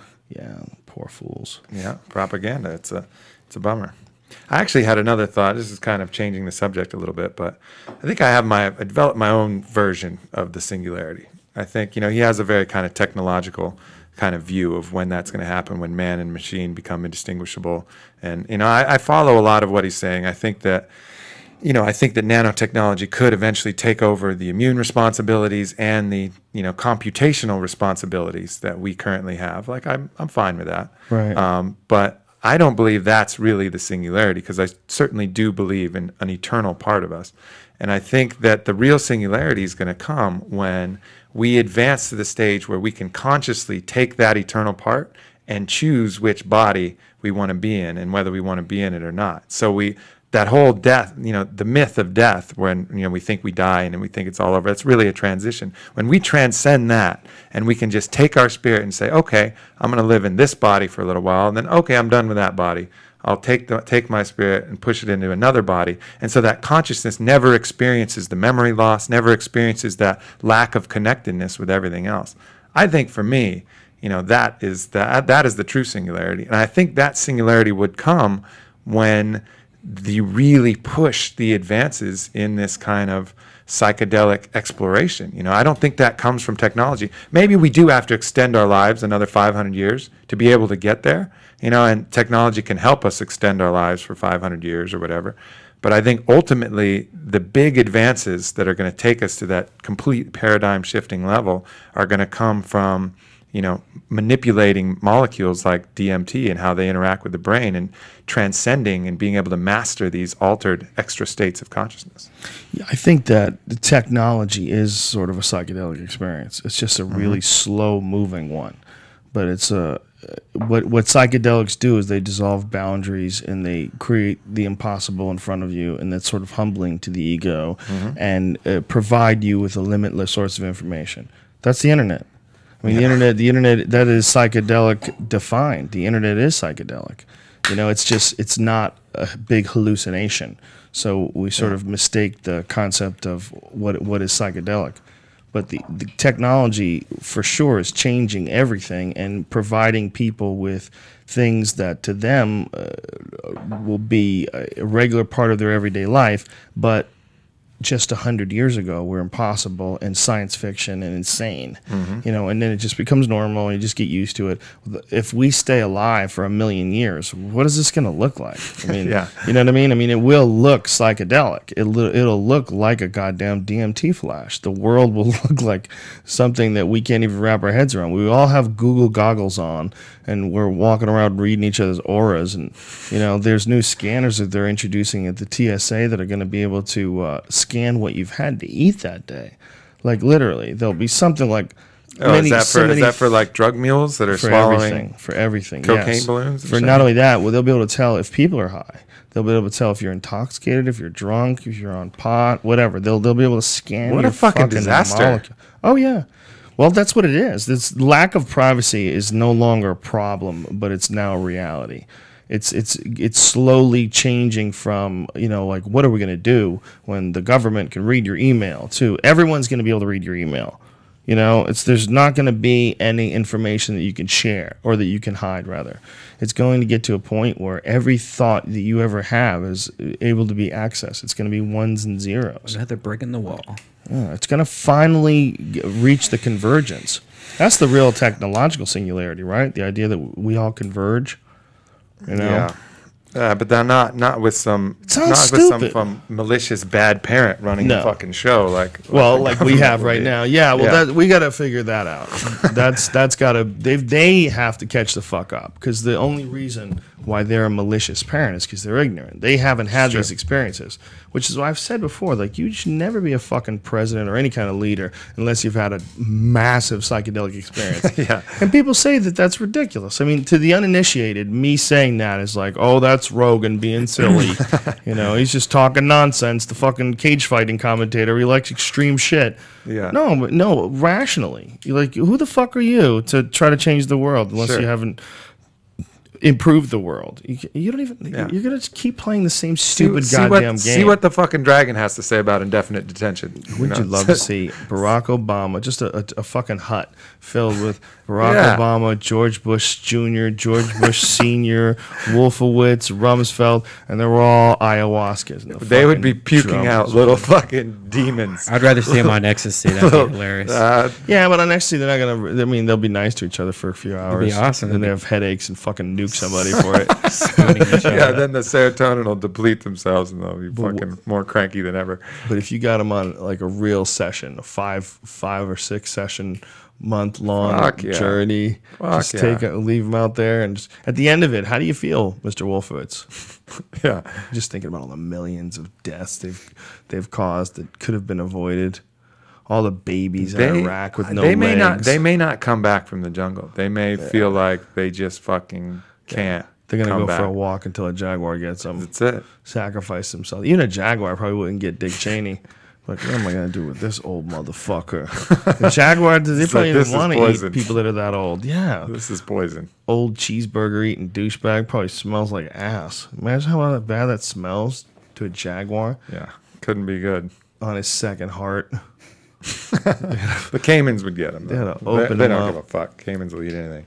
Oh, yeah. Yeah, they will, right? Yeah, they don't get that big, though, do they? Not too big. How big is it? They're not that scary. They can get like 10 feet. 10 feet. Yeah, but 10 feet can kill you. 10 feet can kill you, but they're not that aggressive. They're not like crocodiles. Yeah, they're not like the crocs.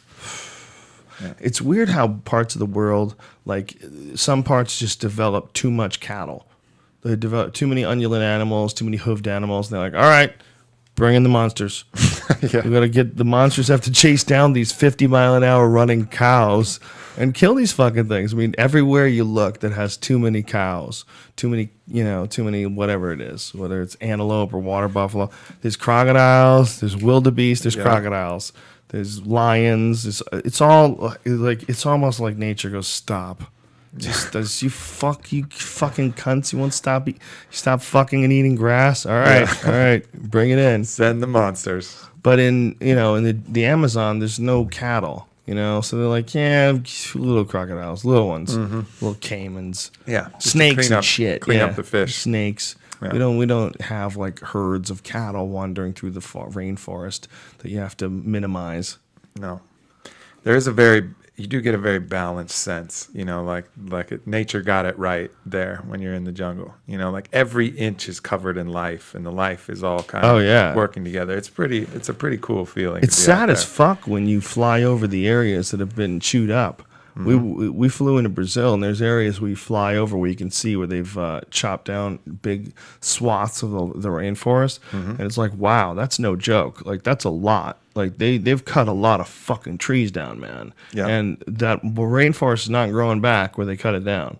I mean, it doesn't grow back there. It doesn't. No. It dries up.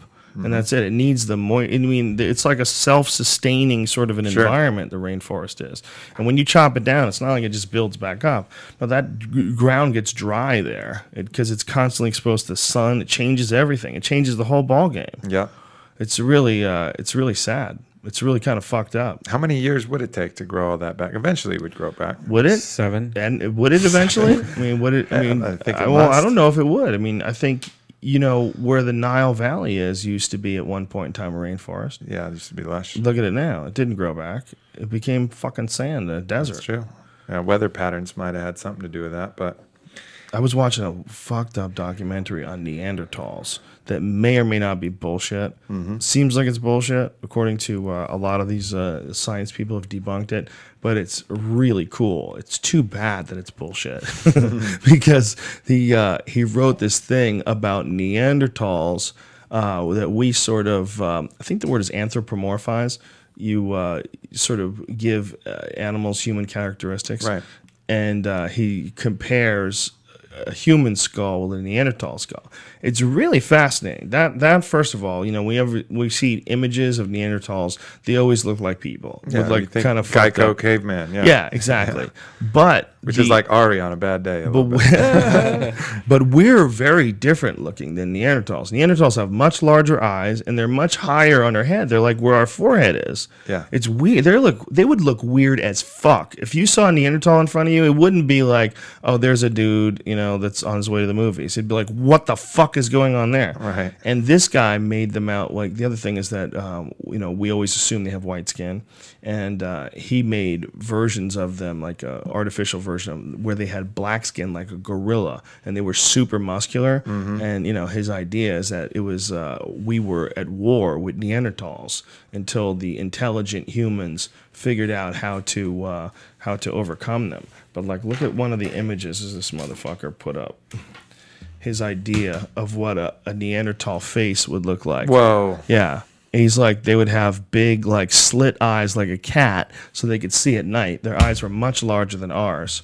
And they were using tools, and they were intelligent, and they probably hunted us. Looks like Avatar. It looks fucking badass. Very but Planet of the Apes. Apparently there's very little to support this guy's theories. And he's most likely gone silly and went like super sensationalist with all this. But it is kind of cool. So Neanderthals was a terminal chain of its own in the evolutionary. Like the branch that created Homo sapiens happened earlier, and then Neanderthals was some terminal node that died out, right? Well, like they we were didn't the evolve ones from Neanderthals to anything else. Exactly. Right? Well, see, I don't know. It's all very sketchy. But Neanderthals evolved in Europe. Homo sapiens evolved in Africa. That's what we know. But we also know that a lot of people have a certain percentage of Neanderthals in them. So we don't know what happened there, whether we fucked them or they fucked us or both. Yeah, or both. But if they looked like this, it would be pretty freaky. If they really did look like giant gorillas. How many people wanted to fuck the blue Avatar chick? I mean, people would do it for sure. Yeah, for sure. That big crazy blue bitch. For sure. So especially if you could be in that big blue body, be in a dude's body. She was sexy, man. There was something about her. Badass. The Na'vi. Yeah. How many people got depressed after they saw that movie and wanted to live in the Avatar world? You know how weird that is? It was definitely idyllic. But that was like a real issue with people. They got Avatar depression. For sure. We still long for that sort of noble hunter-gatherer existence. Yeah. We still long for that. And the connectedness, the sense of tribe. We have no fucking sense of tribe anymore, really. Yeah. We're so just This is as close to tribe as we get. Yeah. Friends. A couple friends. Yeah, we don't even live near each other. He has to drive I see him 4 days a week. He drives like an hour to get here. Yeah, exactly. We're nowhere. Imagine if you had to walk. We're nowhere near our friends. You know? And that's so, I think that's so important and so much of what's missing and allows people to get so fucking off. Like Yeah. I was walking through a TV, and I hate seeing local news shit, and it talked about some dude who had his wife like chained up and was like beating her with a hot frying pan, and I'm like, oh, I fucking hate hearing that because it makes me so mad. But I'm thinking like, if there was a tribe, if that meant that only exists because he was allowed to live out on a farm and nobody fucking checked on him. But if you were in a tribe, that shit doesn't happen. It's not like, where's your wife? I haven't seen her for 10 years, and I hear fucking hissing and screaming from your hut, Jesus Christ. Like you can't, there's some kind of stuff that the tribe would have taken care of that guy. It would have been like, you are a fucking sick dog. Go back to the source. Like you're done. You're done. And that true. just doesn't happen. There's no kind of, and that's an extreme example. I mean, easier examples are the people who are bummed out and depressed and can't talk to anybody or can't do anything or can't have that social contact. I saw something else on I think it's disinfo.com site where this woman started a service where she's charging like $60 to snuggle for like an hour, in like a New York or city. She's going to get raped. She is. But people are so fucking isolated from other human contact that it's seriously depressing. $60 to snuggle. Yeah, No one's $60 gonna to just snuggle. want that snuggling. Some people need it, man. She's teasing. If she's hot, I'd do it. $60 Yeah, bucks. Of course you would do it, but you would try to fuck her. Maybe Sure. she this bullshit. Maybe they're hookers, Yeah. man. They just start off with snuggling. But I know Make that sure if you're not a cop. like if you take a baby monkey away from the human contact of the mother monkey, if it can't like hug up on it, they've done studies about that, and the monkey gets fucked up. It's like terrifying. It's all fucking whacked out. Yeah. I think a certain amount of contact and interaction is what our species is made for. And isn't it ironic that the larger the species group gets, the less contact it has with each other? I mean, you would think that there's 300 million of us, would be interacting with each other all day long, constantly, never get away from each other.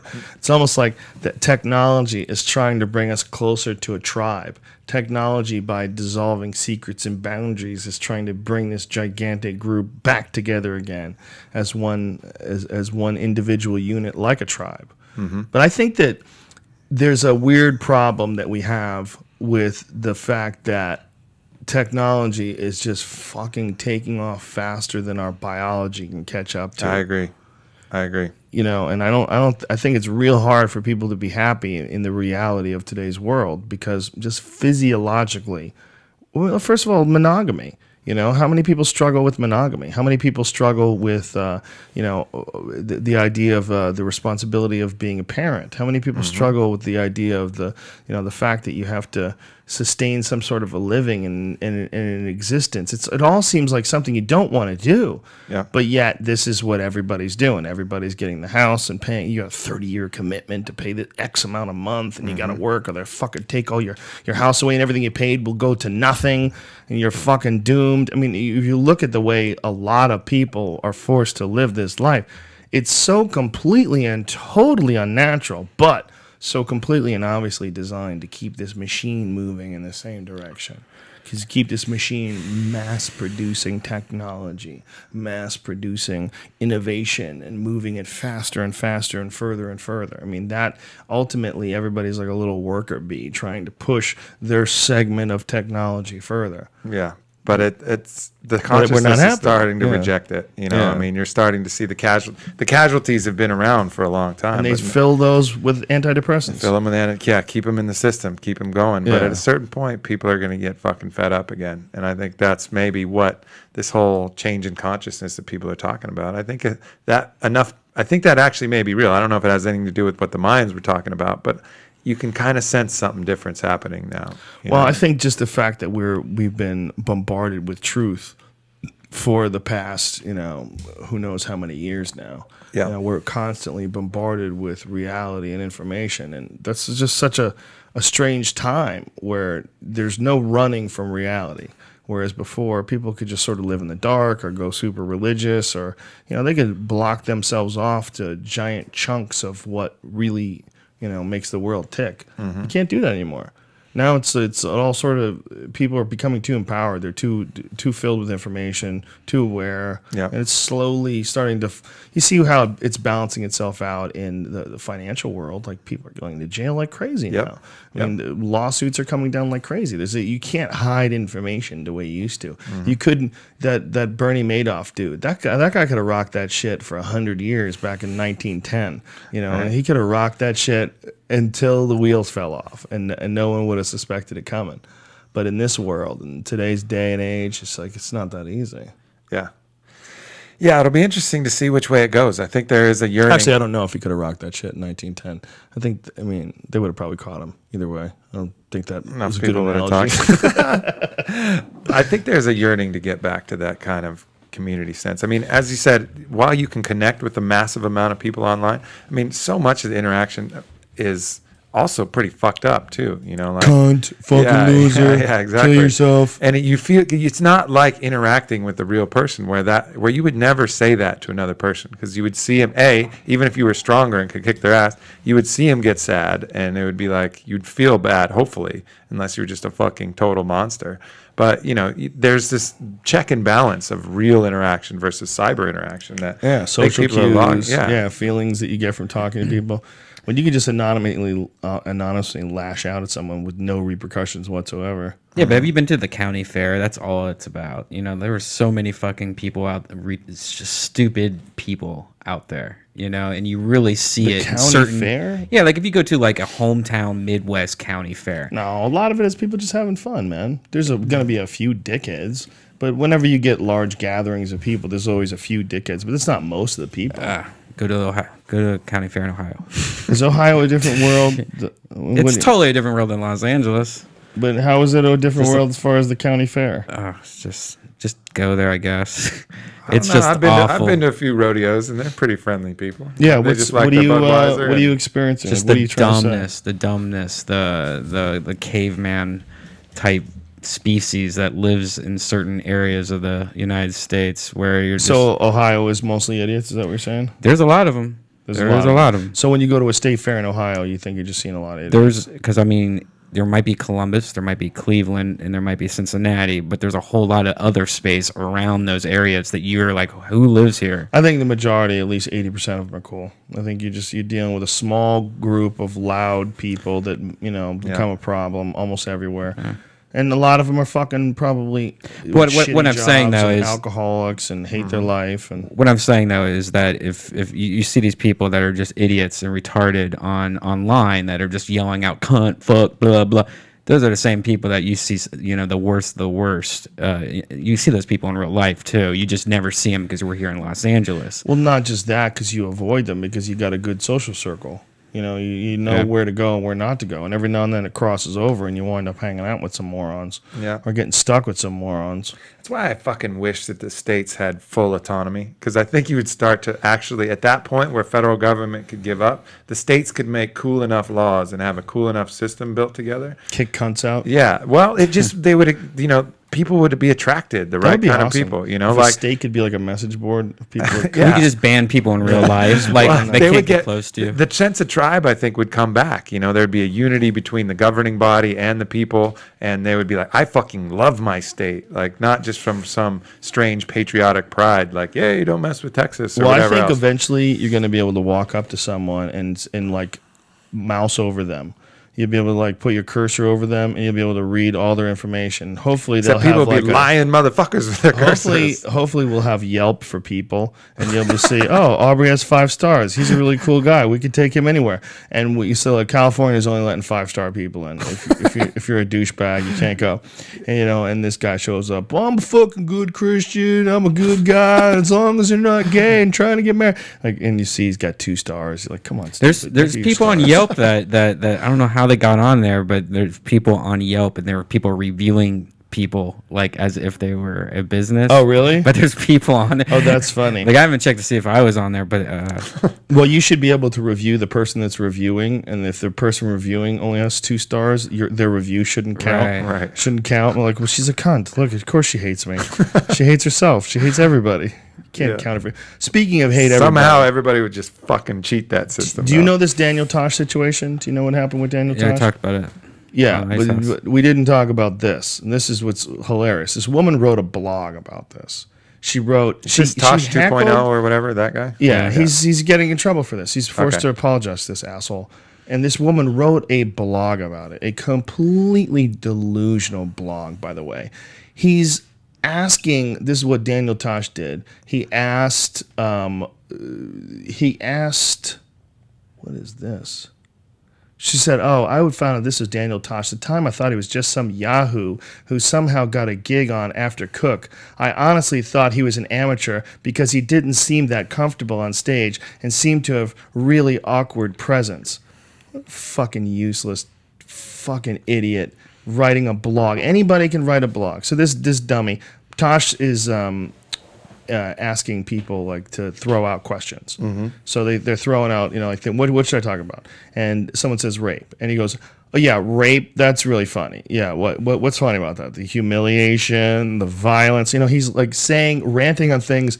The reason why rape isn't funny, Right. And so some woman yells out, "Actually, rape jokes are never funny." This dumb cunt that wrote this blog yells this out. So he says, "Wouldn't it be funny if you got raped by like 5 people right now?" Which is really funny. He doesn't really mean Right. that. He What he's doesn't trying to mean it. do It's is comedy. he's riffing and you're interrupting with some self-righteous horse shit. Oh, you're saying that rape is bad? Is that what you're saying? Oh, Jesus. You're at a fucking comedy club, you asshole. And this woman writes this. She writes this whole fucking rambling, self-serving article about this. And now because of that, he had to apologize for her because he joked around about rape. Yep. That's raper. Well, she's going to get her mind raped by the internet, I'm sure, because it's so beyond stupid. And she's like, "We were shocked. We couldn't believe it.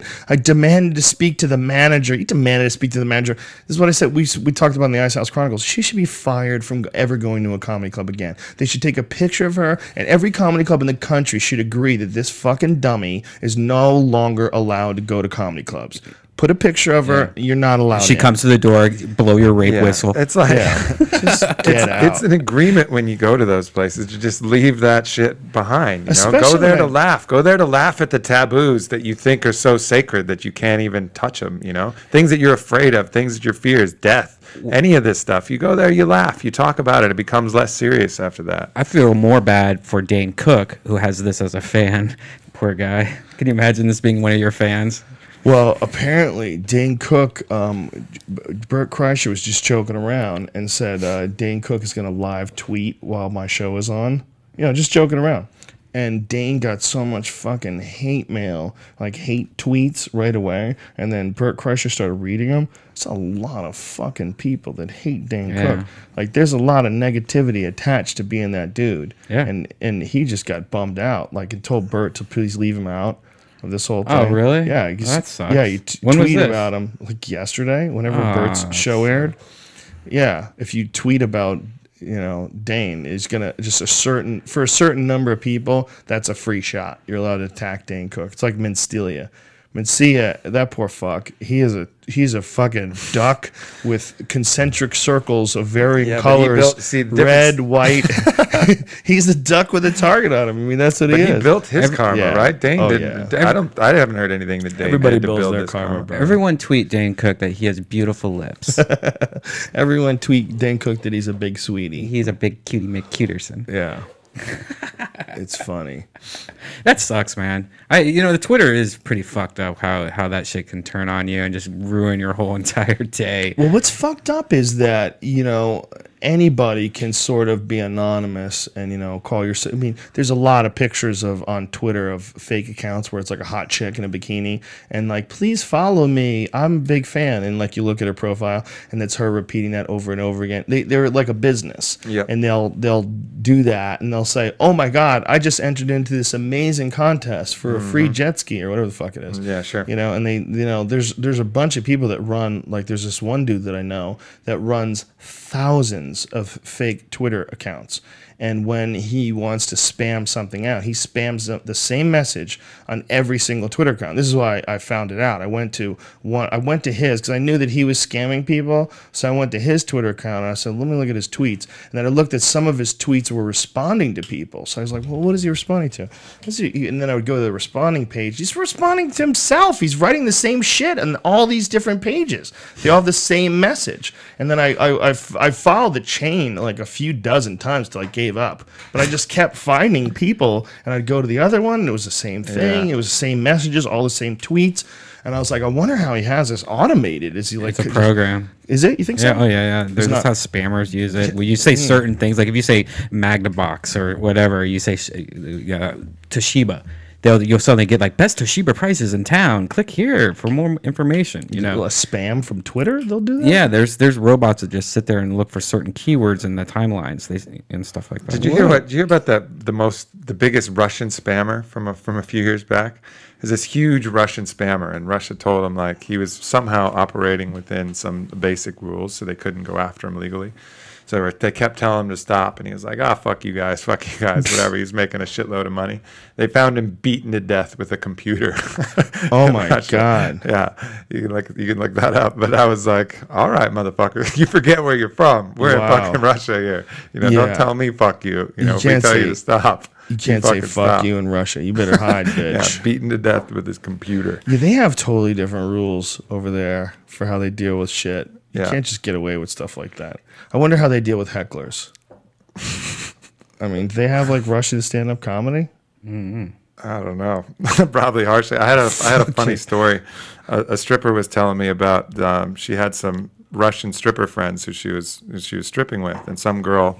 Something whack happened. Like she got in trouble for giving a hand job on the floor of the strip club or something like that. So she's bawling in the room, and the Russian stripper goes up to the girl and goes, "You want to cry? You fucking cry alone. Get out of here." Like that's just the Russian way, It's like, you fucking get your shit together. They're hard bitches. Yeah. I give 3 hand jobs at the same time, one with foot. Yeah. Stop crying. And then I send money home to Mother Russia. Stop whining. Yeah. Yeah, there's parts of the world that are cold and dark, dude. Living over there. That's why I have a few friends that have dated Russian chicks, and I always feel like they're getting swindled. I always feel like something weird's going on. Like there's something mercenary happening here. They're so fucking hot though. Well, this is I know a guy who's Russian who's gay for pay, and his boyfriend, he's straight, but he's this Russian guy, and his boyfriend is this rich gay guy, and this rich gay guy buys him nice cars, puts him up in a fat apartment. I mean, really takes care of this guy, and it's so that he has sex with him. I don't know what they do, they blowjobs or whatever. I don't know how he rocks it, but the guy's straight. And when I found out about it, I'm like, damn, that motherfucker is like a Russian whore. Yeah. He's like a mercenary dude that's willing to suck this old guy's dick. You get the feeling that there's some kind of harshness of life in Russia. Like even when you used to see Fedor fight, just the kind of calmness that he came out there when his imposing physical violence is about to come. It's like whatever he's been through, so much fucking scarier than the giant that he's about to fight on the other side of the ring. That and you get that feeling from everybody. Not everybody, but a lot of the people over there. Like life is so harsh that what you think would be intimidating is just I don't give a fuck. Yeah, they're not really that concerned with fights. Yeah. Just a fight? Okay. Yeah. Let's do it. Easy. Did you see his last fight with Pedro Hizzo? I didn't. No, I missed that one. Dude, it was brutal. Huh? It was brutal. It's almost too bad that he's retiring now because his stand-up, since he started going to Holland, his stand-up has really improved a lot. It got a lot better. He threw some pretty high-level shit at Pedro Hizzo. First of all, you had Pedro staggered just from the speed. He's really fast for a heavyweight because he's not a big heavyweight. He's like 230, but with a high percentage of body fat. If you had him lean, he would probably be about 205, something like that. And so he moves like a 205 pounder. I mean, a really fast 205 pounder. So his brother was fast as fuck too. Good hands too. Yeah. Brother's a lot bigger though. But he lit Pedro Hizzo up, man. He hit him with a leg kick and then he faked the leg kick and threw like a Superman hook. and cracked him on the jaw and then just unloaded on him on the ground. It's hard to watch, man, because Pedro Hizzo is one of those dudes that's been around for A long time. Yeah. If you watched a highlight reel of all the times Pedro Hizzo's had his lights turned out, it's really hard to watch. Yeah. You know, the Gilbert Ivell fight, the Josh Barnett fight. There's a lot of fights over and over again where Pedro Hizzo's been really hit hard, really scary knockouts. I mean, how many can a man endure? That's where it begs the question. I don't know. That's I think a lot of money and a lot of science is trying to figure that out with these concussions that they're trying to explore. If they can figure out how to fix that, that'll change the prize fighting world totally. Yeah. No, people don't have to worry about brain damage anymore. If they can just sort of stick a needle inside your ear and inject some stem cells and your brain rejuvenates itself. Yeah. People would just do extra shots, though, to get smarter. They'd be like, fuck alpha brain. Yeah. I'm going to take a chance on overgrowing my head. But what if that backfired and turned autistic or something? Be a little scary. Yeah. I wonder if they're going to be able to eventually figure out a way to regenerate brain cells, because that's a real issue with people with head trauma. It's just big parts of your brain just are not the same anymore after massive concussions, especially if you've had multiple concussions. And like football players and especially fighters in training, that's the big one. There's a guy who died recently in an unregulated MMA fight, and he got triangled and tapped from the triangle and was no head trauma at all in the fight. Went back to his locker room and was watching some fights, and then someone heard some moaning. And they looked over, and he had collapsed, and he wound up dying. And they brought him to the hospital, and when they did an autopsy on him, they found it was blunt force trauma from about a week ago. Mm-hmm. So it's something that he had sustained. Pretty sure that's what they had decided. It wasn't from the fight. They were pointing to something that had happened in training, like a week before. And then the adrenaline, dehydration, a little bit of a blood restriction from when the Travis triangle. Travis Lutter fought Marvin Eastman. Marvin Eastman had gotten knocked out twice in training. He got KO'd twice in training. And so when Travis connected with him, it wasn't even like the hardest punch in the world. It was weird. He caught him on the end of a punch, and Marvin just went completely unconscious, like instantly. It was like, whoa. It was one of those weird ones. Yeah. Like, what's going on there? Same thing with Forrest Griffin when he fought Anderson Silva. He had been knocked out twice in training too. That's crazy. Those guys are crazy. Like, that's crazy.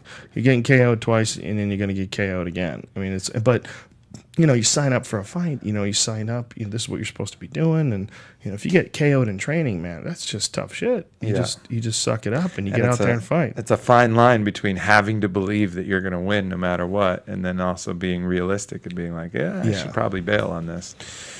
Well, very few guys know when to bail. That's the hardest part. The hardest part is knowing when to walk away, and everybody wants to walk away with a win.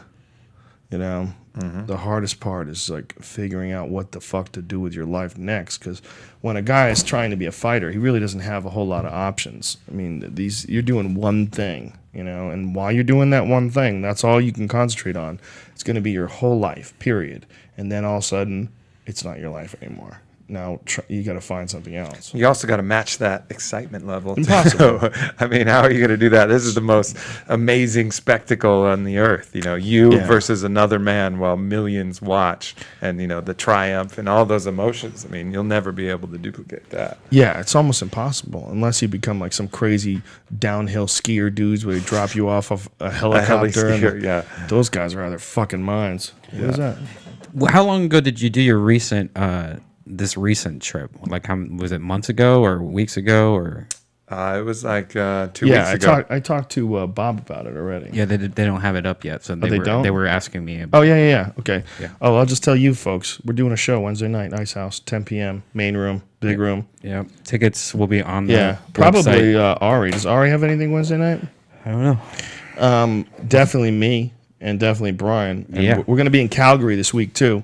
Not me. Not you. Brian doesn't. I don't go to Canada. You never take me to Canada. Do you want to come to Canada? Fuck yeah, Vancouver. All right, fella. Next time I go to Vancouver, you're coming. But we're doing the Jack Singer Concert Hall in Calgary. And the first show sold out, but we're doing a second show. And that's almost sold out. But some tickets are available for the second show. It's me, Duncan Trussell, and Ari Shafir. And that's this Friday night. So it is. It's about as close to Death Squad as you can get without Joey Diaz and Brian. But Joey Diaz is not going to make it to Canada. Canada has very strict laws about criminals. And when you got kidnapping with firearms, yeah. No dice. They're like, I know it was a long time ago, Joey. He's like, listen, I'm a different guy now. I got 11 cats. Come on. They won't let him in. So I'm sorry. I'm sorry, Canada. I can't bring Joey Diaz. But you can always sneak in and hang out with us. We're at the Ice House all the time. We've had a bunch of Canadians and English people and people from all over the world come down and hang out at the Ice House, which is really cool because the Ice House is one of the oldest clubs in the country. It started in 1951. I mean, was that right? 51 or 61? It's been 50 years, so I don't know. So that's not even. I don't know. Whatever it is. I think it started off in the 50s, and then in the 60s, it became a comedy club. I think it was something else before that, like some sort of a jazz club or something stupid. But either way, it's an amazing old club that's run by some really cool people. They have the nicest wait staff, and it's in Pasadena, and we do shows there all the time. So we'll be there this Wednesday. And do you have a show there Friday? I haven't decided yet. Oh, see, we're casual about that kind of shit. But what we usually do is, like last week, we had Oh, yes, Greg I do have Fitzsimmons. one. We had Greg Fitzsimmons, Dom Irera, Ari Shafir. It's that kind of lineup. It's like all our friends that are in town, we have them come down. You do have one. I do have one Friday at 10 p.m. Is it in the main room or the small room? Small room. The small room's pretty dope, too. Yeah. The small room is only like 85 seats. It's like super intimate. They have 2 rooms at the Ice House. But it's just like there's so much history in there. Like the other day, I went in there with Tommy Chong, and we were there too. We Cheech and Chong with Tommy Chong. Yeah, we Cheech and Chong with Tommy Chong. We really did. When you say you get high with Tommy Chong, man, that is cool as fuck. It's legit. Yeah, and we went in there, and it's like you could feel when you're standing in that room when it's dark and there's no one on stage and there's no one in the room. Like you could feel the energy that's been transmitted in that building. Like that's a place where decades and decades of stand-up comedy has gone down. So we're there this Wednesday night, and you can get tickets at icehousecomedy.com. Just click on the link for Death Squad. It probably isn't even up yet. Just call them and tell them you want in. They'll look it up. They'll sell you a ticket. They'll figure that shit out. Use your credit card, you dirty bitches. Our shows in San Diego were amazing. We had Jim Norton stopped in for once. Doug Benson. Norton didn't even want to go up. He's like, I don't want to go up. I don't want to ruin his pay time. I don't want to go up. He's so crazy. I'm like, go up. These fucking people would love to see you. Of course, he went on stage. They went crazy. Yeah. American Comedy Co. Support that comedy club. If you live in San Diego, it's amazing. We're talking about maybe going once a month now, doing a Death Squad down there or something. So. Yeah, the club is the shit. The American Comedy Club. The company. It's called the American Comedy Company, and it's literally like the perfect setup. You walk in, low ceilings. It's set up great. What's the dude's name from San Jose? That that guy. That guy. And saw William H. Macy there last night. You did? Yeah, he was talking right out the front door. Like I came out. Oh yeah, he's there for that show. Yeah, he was at Comic-Con for what is this show? Did you see that? He's got a show about a loser family. Yeah, I can't remember. It's hilarious. Breaking Bad was also there, though. It's staying at the hotel next to the one I was staying at. The whole cast was there. Really? And then on the hotel we stayed at, Sons of Anarchy was in the whole entire thing. Yeah, when we pulled up, I had to ask them if I could park because there was like a red carpet thing going on. Yeah. I was like, is the valet still open? And they're like, yeah. I'm like, okay, I'm going to sneak by the red carpet, my fucking car, and park it. It's weird. It was like both things were going on at the same time. Yeah. It was still actually a hotel, and they still had this weird thing going on. I met Beetlejuice too. Have you ever met that guy? The guy with that really, really tiny head that used to be from Howard Stern? No, I never met him. Wow, that was interesting. Oh, I did meet him at the airport once. I met him at the airport in Atlanta, I think with Ari. Oh, wait, no, I was there with you. Were you there? Yeah. Yeah. Remember that? Yeah, I never said anything to him. We just saw him or something. Just tell him to talk to him? Yeah, this time I talked to him, got a picture with him. I was like, can I get a picture with you? He goes, you do what you got to do. And I'm like, all right, cool. You gotta San Diego's a pretty fucking badass place. Live there, except for the military thing. Military, weed, and I don't know, the hot blonde thing. There's tons of blondes down there for some reason. Is that bad? What the fuck is No. I mean, that's not a bad thing, but I did notice it's really weird that there's a lot of blonde people. Yeah. I was looking around, and it's like every single person has blonde hair. It's to counteract Mexico. It's like it's just military. They're gravitated towards that area. They don't even know why. It's a gene pool balancing out situation. But yeah, San Diego is a fucking awesome town, man. I love it there. It's one of my favorite places to go. But it really is bizarre. that they have, like La Jolla has these 30, 40, $50 million houses, giant estates overlooking the water, 20 minutes from Tijuana. Yeah. 20-minute drive to Tijuana. We had a bunch of Tijuana people came to the show, you know. Yeah. I didn't know it was that easy to just drive over. They and do see it the every show. day. I made the drive a few times. But if you live in Tijuana, you could drive over to America and just see a show. Absolutely. Really? The line, How do they the keep line you to get from across just, the border is fucking Yeah. serious. Though, How would but- they keep you from just staying? I guess they don't. If you're a legal citizen. I mean, eventually You don't have to live, you know. But you don't have to have a visa or anything to come guess over not. here. You just hop over. We met a lot of people from Tijuana. There was like 5 or 6 people at the show that came from Tijuana. They were fans of the podcast. It was weird. I was like, damn, you escaped. You're here. Stay. Don't go back. Why you gotta go back? I like it down there. I wish we could live down there. It would be Tijuana? really, yeah. No, San Diego. Bold choice, Brian. I like that island. choice. I like that- Coronado Island? Yeah, you just go on that island. There's just people playing softball at this park, and you're just on this island. And it's just Well, that the house is island- beautiful. The island's one of the most expensive pieces of real estate in the country. I could tell. Yeah, that island has some insane houses on it. That's where Donald Rumsfeld lives. Wow. Yeah, it's fucking. You could smell fire and brimstone as you drive over the bridge. A lot of rich industrialists and all sorts of fancy pants folks live on that island. Yeah, I don't know. That's a real rich spot. San Diego's got a lot of rich areas like La Jolla. La Jolla is gorgeous. That's where the Comedy Store is. That's an amazing town. Beautiful, man. When we used to stay there, I'd be like, I would always figure, like, can I live here? Whenever we would do, like, comedy down there, I'd be like, can I live here? It's only 2 hours away. Why can't I live here? Like, it just seems... If you're lucky, 2 hours. Yeah, 4.5 for me. It took me 4.5 to get to the show. No doubt, no doubt. Well, should we talk about a little Onnit stuff before we wrap this up here? Yeah. So latest news in the Onnit world, we got the new Alpha Brain formula, which is just a slight tweak on the old Alpha Brain formula. Basically, the acetylcholine mechanism remains exactly the same. You have the Huperzia serrata as the acetylcholine esterase inhibitor, and you have alpha GPC as the raw source of choline to raise your acetylcholine levels. And then for the dopamine mechanism, we're using L-tyrosine, which is the basic source amino acid for L-dopa instead of mucunapurines. Much more, research behind L-tyrosine, and it just seems to be a preferred ingredient for that. And instead of the supplemental GABA, we switch that out with L-theanine, which is actually why when you drink green tea, you don't get that kind of hyperactive feeling that you do from coffee necessarily, because green tea contains natural L-theanine, which is related to the GABA mechanism and kind of keeps you from getting too hyper. And that's, again, going to temper that kind of a little bit manic effect of the mental speed and that kind of focus that you get from the acetylcholine. And then we added phosphatidylserine, which is a great ingredient. Got a couple cool studies with phosphatidylserine. One was measuring the accuracy of people off of a golf tee driving towards a hole 135 yards away, and found statistically significant improvement in a double-blind study for the people taking phosphatidylserine as far as hitting the ball straighter. And what they found is that it just helps reduce mental fatigue. It's a natural nutrient that's found in brain cell membranes. I'm going to use it to rape Dom Herrera in pool tonight.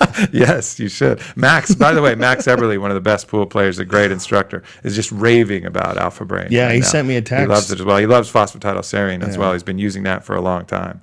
So he's super pumped about it. So. Well, it's fascinating to me that this is a new frontier for a lot of folks. A lot of people aren't really aware that there are a bunch of different nutrients that have shown that they have a positive effect on your brain function. Mm-hmm. Absolutely. And then I guess everything else remains the same. The AC11, our proprietary antioxidant that comes from the rainforest herb cat's claw, that they concentrate some of the alkaloids and really help you kind of clear away some of your mental fog. And then the Bacopa and the B6 to help round out the formula. But getting just great feedback on the new formula. Again, just a slight tweak for any of those who've been fans of the old Alpha Brain, but definitely just a little bit better on all fronts. And then we have the Strong Bone and Joint formula, which we came out with, which is new, and that's focused around the mineral strontium. And New England Journal of Medicine study from 2004 showed that the people taking strontium ranelate had a 41% decrease fracture risk as far as developing the bone density. And that's because strontium is one of the key minerals, along with calcium, that's found in the bones. And a lot of our processed foods have eliminated the natural strontium content. So it's, one of the theories why so many people are experiencing osteoporosis is because the natural strontium that generally comes from our foods, we're not getting them anymore. And then you find them in more also organic mineral foods. deficiencies, right? Calcium General, as well. yeah, general mineral Yeah. deficiencies. And so we put a bunch of other trace minerals in there, put some pretty traditional things for your joints, MSM, glucosamine, hyaluronic acid, and just make a kind of balanced formula with the ingredient strontium, which is best. And a lot of these studies do have it in conjunction with calcium. So we recommend taking, but you're not supposed to take them at the same time because they'll actually compete for absorption because they're such a similar molecule. So you take the Stronbone or your strontium supplement in the morning per se, and then take a calcium supplement at night. So great formula for people who are in kind of active sports, or if you're getting up there in age, or just want better general bone and joint strength and flexibility. And then some exciting new stuff coming out. We got our Hemp Force product, which is fucking delicious, like really good, just It's very really simple. The best tasting protein powder I've ever had. Yeah. And it's the best for you. Absolutely. The crazy thing is about how less I fart on that stuff. Yeah, totally. It's incredible. I do it with coconut water now. C2O has this new version that Brian's scared of. He's It just scared tastes of like the pulp. goobers. Tastes like coconut It's loads. like Bobby. I love Bobby. Like a coconut just shot load in your mouth. But it's the coconut with pulp in it. C2O is not a sponsor, but they're our friends. So we them and Alienware, we talk about them just because they're cool and they hook us up. Alienware hooked us up with some cool computers, and C2O keeps us hydrated. But I make shakes with the Hemp Force and C2O, and it's fucking delicious and no gas. Yeah, Nothing. that's it. I would make these fucking muscle milk shakes, which taste so good, but would burn holes in the seat of my car while I was farting on the way to the gym. Yeah. It's just like, Jesus. There's a lot like, of That's fun though. And Brian's like, oh, That's good times. Fart. why don't you want to fart? Farting's fun. There's a lot of issues with whey protein and digestion. I mean, if you aren't careful, it can create intestinal toxemia, which is like a sludge that builds up in your intestines and actually prevents the absorption of nutrients beyond that. But it is a very balanced kind of protein. It's just really tough for the human body to kind of metabolize it. Whereas hemp, on the other hand, hemp hearts, 2/3 of that is made up of a compound called edestrin, which is already very commonly found in the human body. So there's virtually no allergy or digestion issues. Plus, you got all the omega 3s and 6s, fatty acids in there, the GLA, just a super protein for you. And all we did was add some cocoa, which is again another one of the original superfoods. Got a bunch of good trace minerals, chromium, and a variety of other things, and maca as well. Long traditional use of maca being able to boost libido, and also contain a bunch of nutrients that support the endocrine system, and a little bit of stevia, and it's got a fucking delicious drink that'll refuel you. So I'm Real pumped good to launch for that. you, super healthy, easy to digest, like everything about it I love. It's my new favorite all-time protein powder, and no gas, brother. That's it, Sorry that's about it. that, Brian. And the beauty of stevia. I love stevia. Yeah, stevia is interesting stuff. If you could have too much of that stuff, though, if you try to put like a spoonful of it in your coffee, it's almost undrinkable. Yeah. It's so for strong. sure. It is really strong. Agave and stevia though, two favorites though. Well, agave is not necessarily good for you. Interestingly Agave? enough. Really? Yeah, I always thought it was. Why? It sounds like herbal and shit. Like, have a little agave in my tea. It's basically It's not just too like different simple than sugar. fructose corn syrup. Yeah. Yeah, it's like Really? Not simple too sugar. different. Yeah. oh, that's fucked up. It tastes good. Look, again, moderation. But stevia, way better for your body. Yeah. Way better. Just a little jazz of stevia. But the stevia in Hemp Force, it's a delicious combination. The combination of the maca, the cocoa, the raw cocoa, and the hemp fiber all together. Oh, it's good. That's good. It's my favorite. Yeah. I fucked that shit up, man. You gave me a tub of that stuff. I killed that in 2 days. Yeah. I was fucking drinking it all the time. I had 2 in a row because they were so good. Yeah. But muscle milk's pretty goddamn good too. But for me, the fart drop off stuff is really worth it. But I feel like I can work out quicker too. Like I like whey protein, but a lot of times when I would take it, I would feel like a little slow for like an hour and a half, Because 2 your hours. stomach's got all that blood in there trying to deal with that shit. You know, it doesn't absorb easily. It's not nearly as easily absorbed as plant-based protein, like hemp protein. If you're looking for another type of protein too, probably the second best, I think, is a combination of rice and pea protein. Together, they're a very complementary protein. Those are pretty good. They don't have the extra nutrients that hemp does or the adestrin that's part of the human body, but that's a pretty good one. Soy has a lot of issues too. Plus, you don't get stoner cred. Yeah, that's You get true. straight stoner cred from eating hemp protein. Yeah. When you show bitches your muscles, the shit came from hemp. Came from hemp. And they had to bring it in from Canada because we're too stupid to grow muscles like this. You can't even grow this shit here in America. It's illegal. How stupid are we? Yeah. That's one of the most hurtful things about this retarded government. Mm-hmm. It is. No hemp. And by the way, Henry Ford made the first car out of hemp. You know, we talked about this in the podcast. There's a video you can get online. It's pretty dope. Have you ever seen it, Brian? Yeah, He hits it with a hammer. Showed it a few times. He hits the fucking fenders with a hammer, and this fiberglass that he's made out of hemp is so strong, the hammer's just bouncing off of it. Bang, bang. I wanted to get a Corvette. Let me just throw this out there, see if anybody knows how this could be done. I wanted to get a Corvette and then get the body panels made out of hemp. How hard would that be to do? Would that be really hard to do? Somebody tell me. If it's Didn't you ask that last week? Yeah, I did, but No one nobody said fucking it? responded. They probably got too high. Anybody who knows how to do it's like, protein "Dude, powder on this it, is- Joe." I have the resources that you seek, sir. If they really did know how to do it, they forgot to get back to me. Right. But I just want to know, someone respond to me on Twitter if you know, is there a way to do that? Because if there is a way to do that, that would be badass. I like that Mustang better than I like that Corvette. Yeah, But well- I don't think you should get a red car. Shut up, son. I'm in love with this new Mustang. There's a new Mustang Shelby that's coming out. It's got, I think I said it wrong. It's 650 horsepower. It's not 640. Wow. It's 650. 650 horsepower in a Mustang. I mean, it's hilarious. 3 miles per gallon. No, it actually doesn't even have a gas guzzler tax because it's not naturally aspirated. It has a supercharger on it. So it's a big ass V8, but it's really efficient. And then on top of that, it's connected to a radical fucking supercharger that is gives you this mad whine over the roar of the V8. But I'm in love with this car, man. This might be my next shit. I have a Mustang. I have a Shelby GT500 convertible. But I'm not really that cool with convertibles.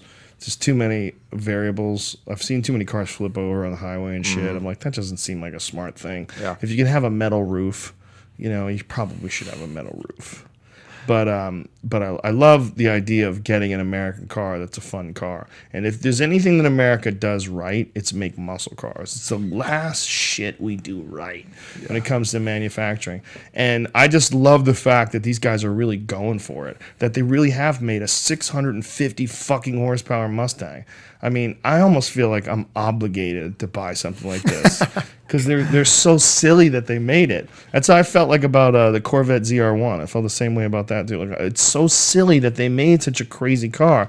I feel like obligated because if I was a kid and I was like, man, if I saw something like that, if I had enough money, I'd buy one of those. Hell yeah. That's what you should do. You should buy one of those if you have enough money. I got one. I got the Challenger. I love it.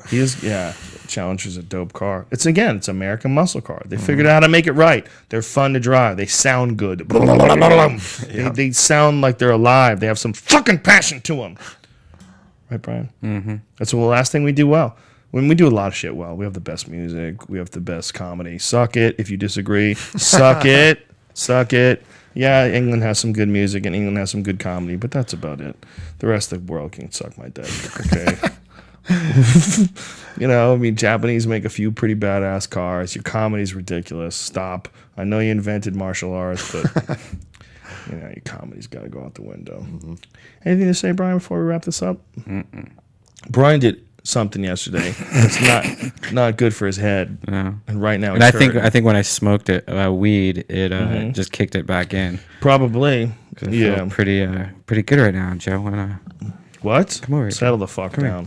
Yeah. Gross. You're gross. Is that how you get girls? Talk to them like that? Yeah. Come here, girl. Come here. I felt it. I felt vulnerable. Anything more?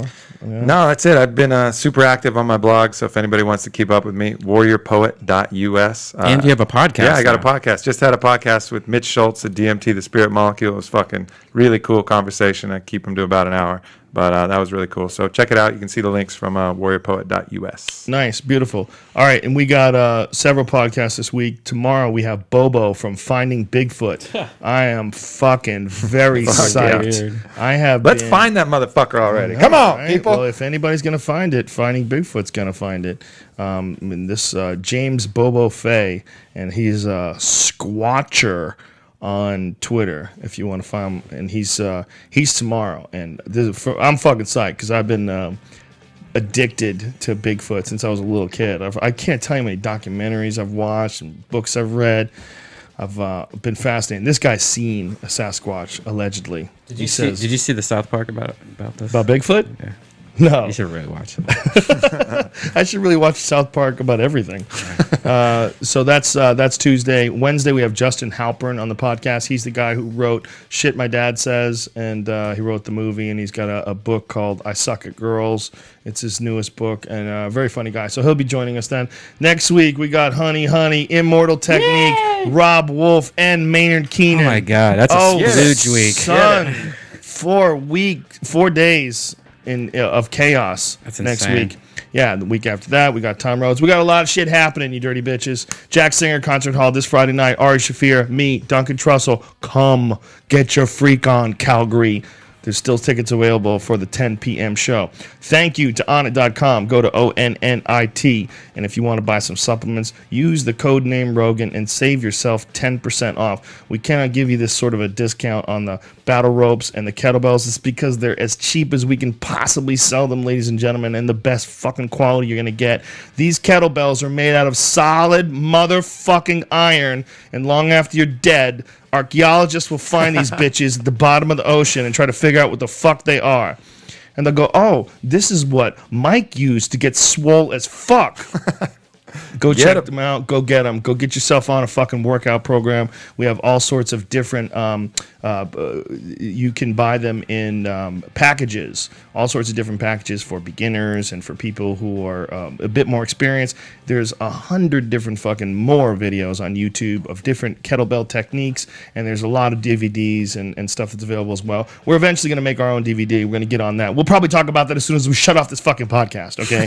So we got to get to it. All right. We love you guys. Much love, everybody. We will see you tomorrow. Thank you, everybody, for all the positive energy and all the positive tweets and all the cool motherfuckers that come out to these comedy shows. And it's overwhelming. For sure, we have tapped into some sort of a vein of the coolest people on earth. And we hear from all you people that we are contributing to your happiness and we are contributing to your positive energy. And make no mistake about it, we feel very obligated, very connected, and we're all a part of this thing. We're all part of this thing together. We're just the antenna and the radio, the thing that keeps it moving. I ran out of cliches. I'll see you fucking freaks tomorrow. Keep it in your pants, unless you're going to use it. Adios.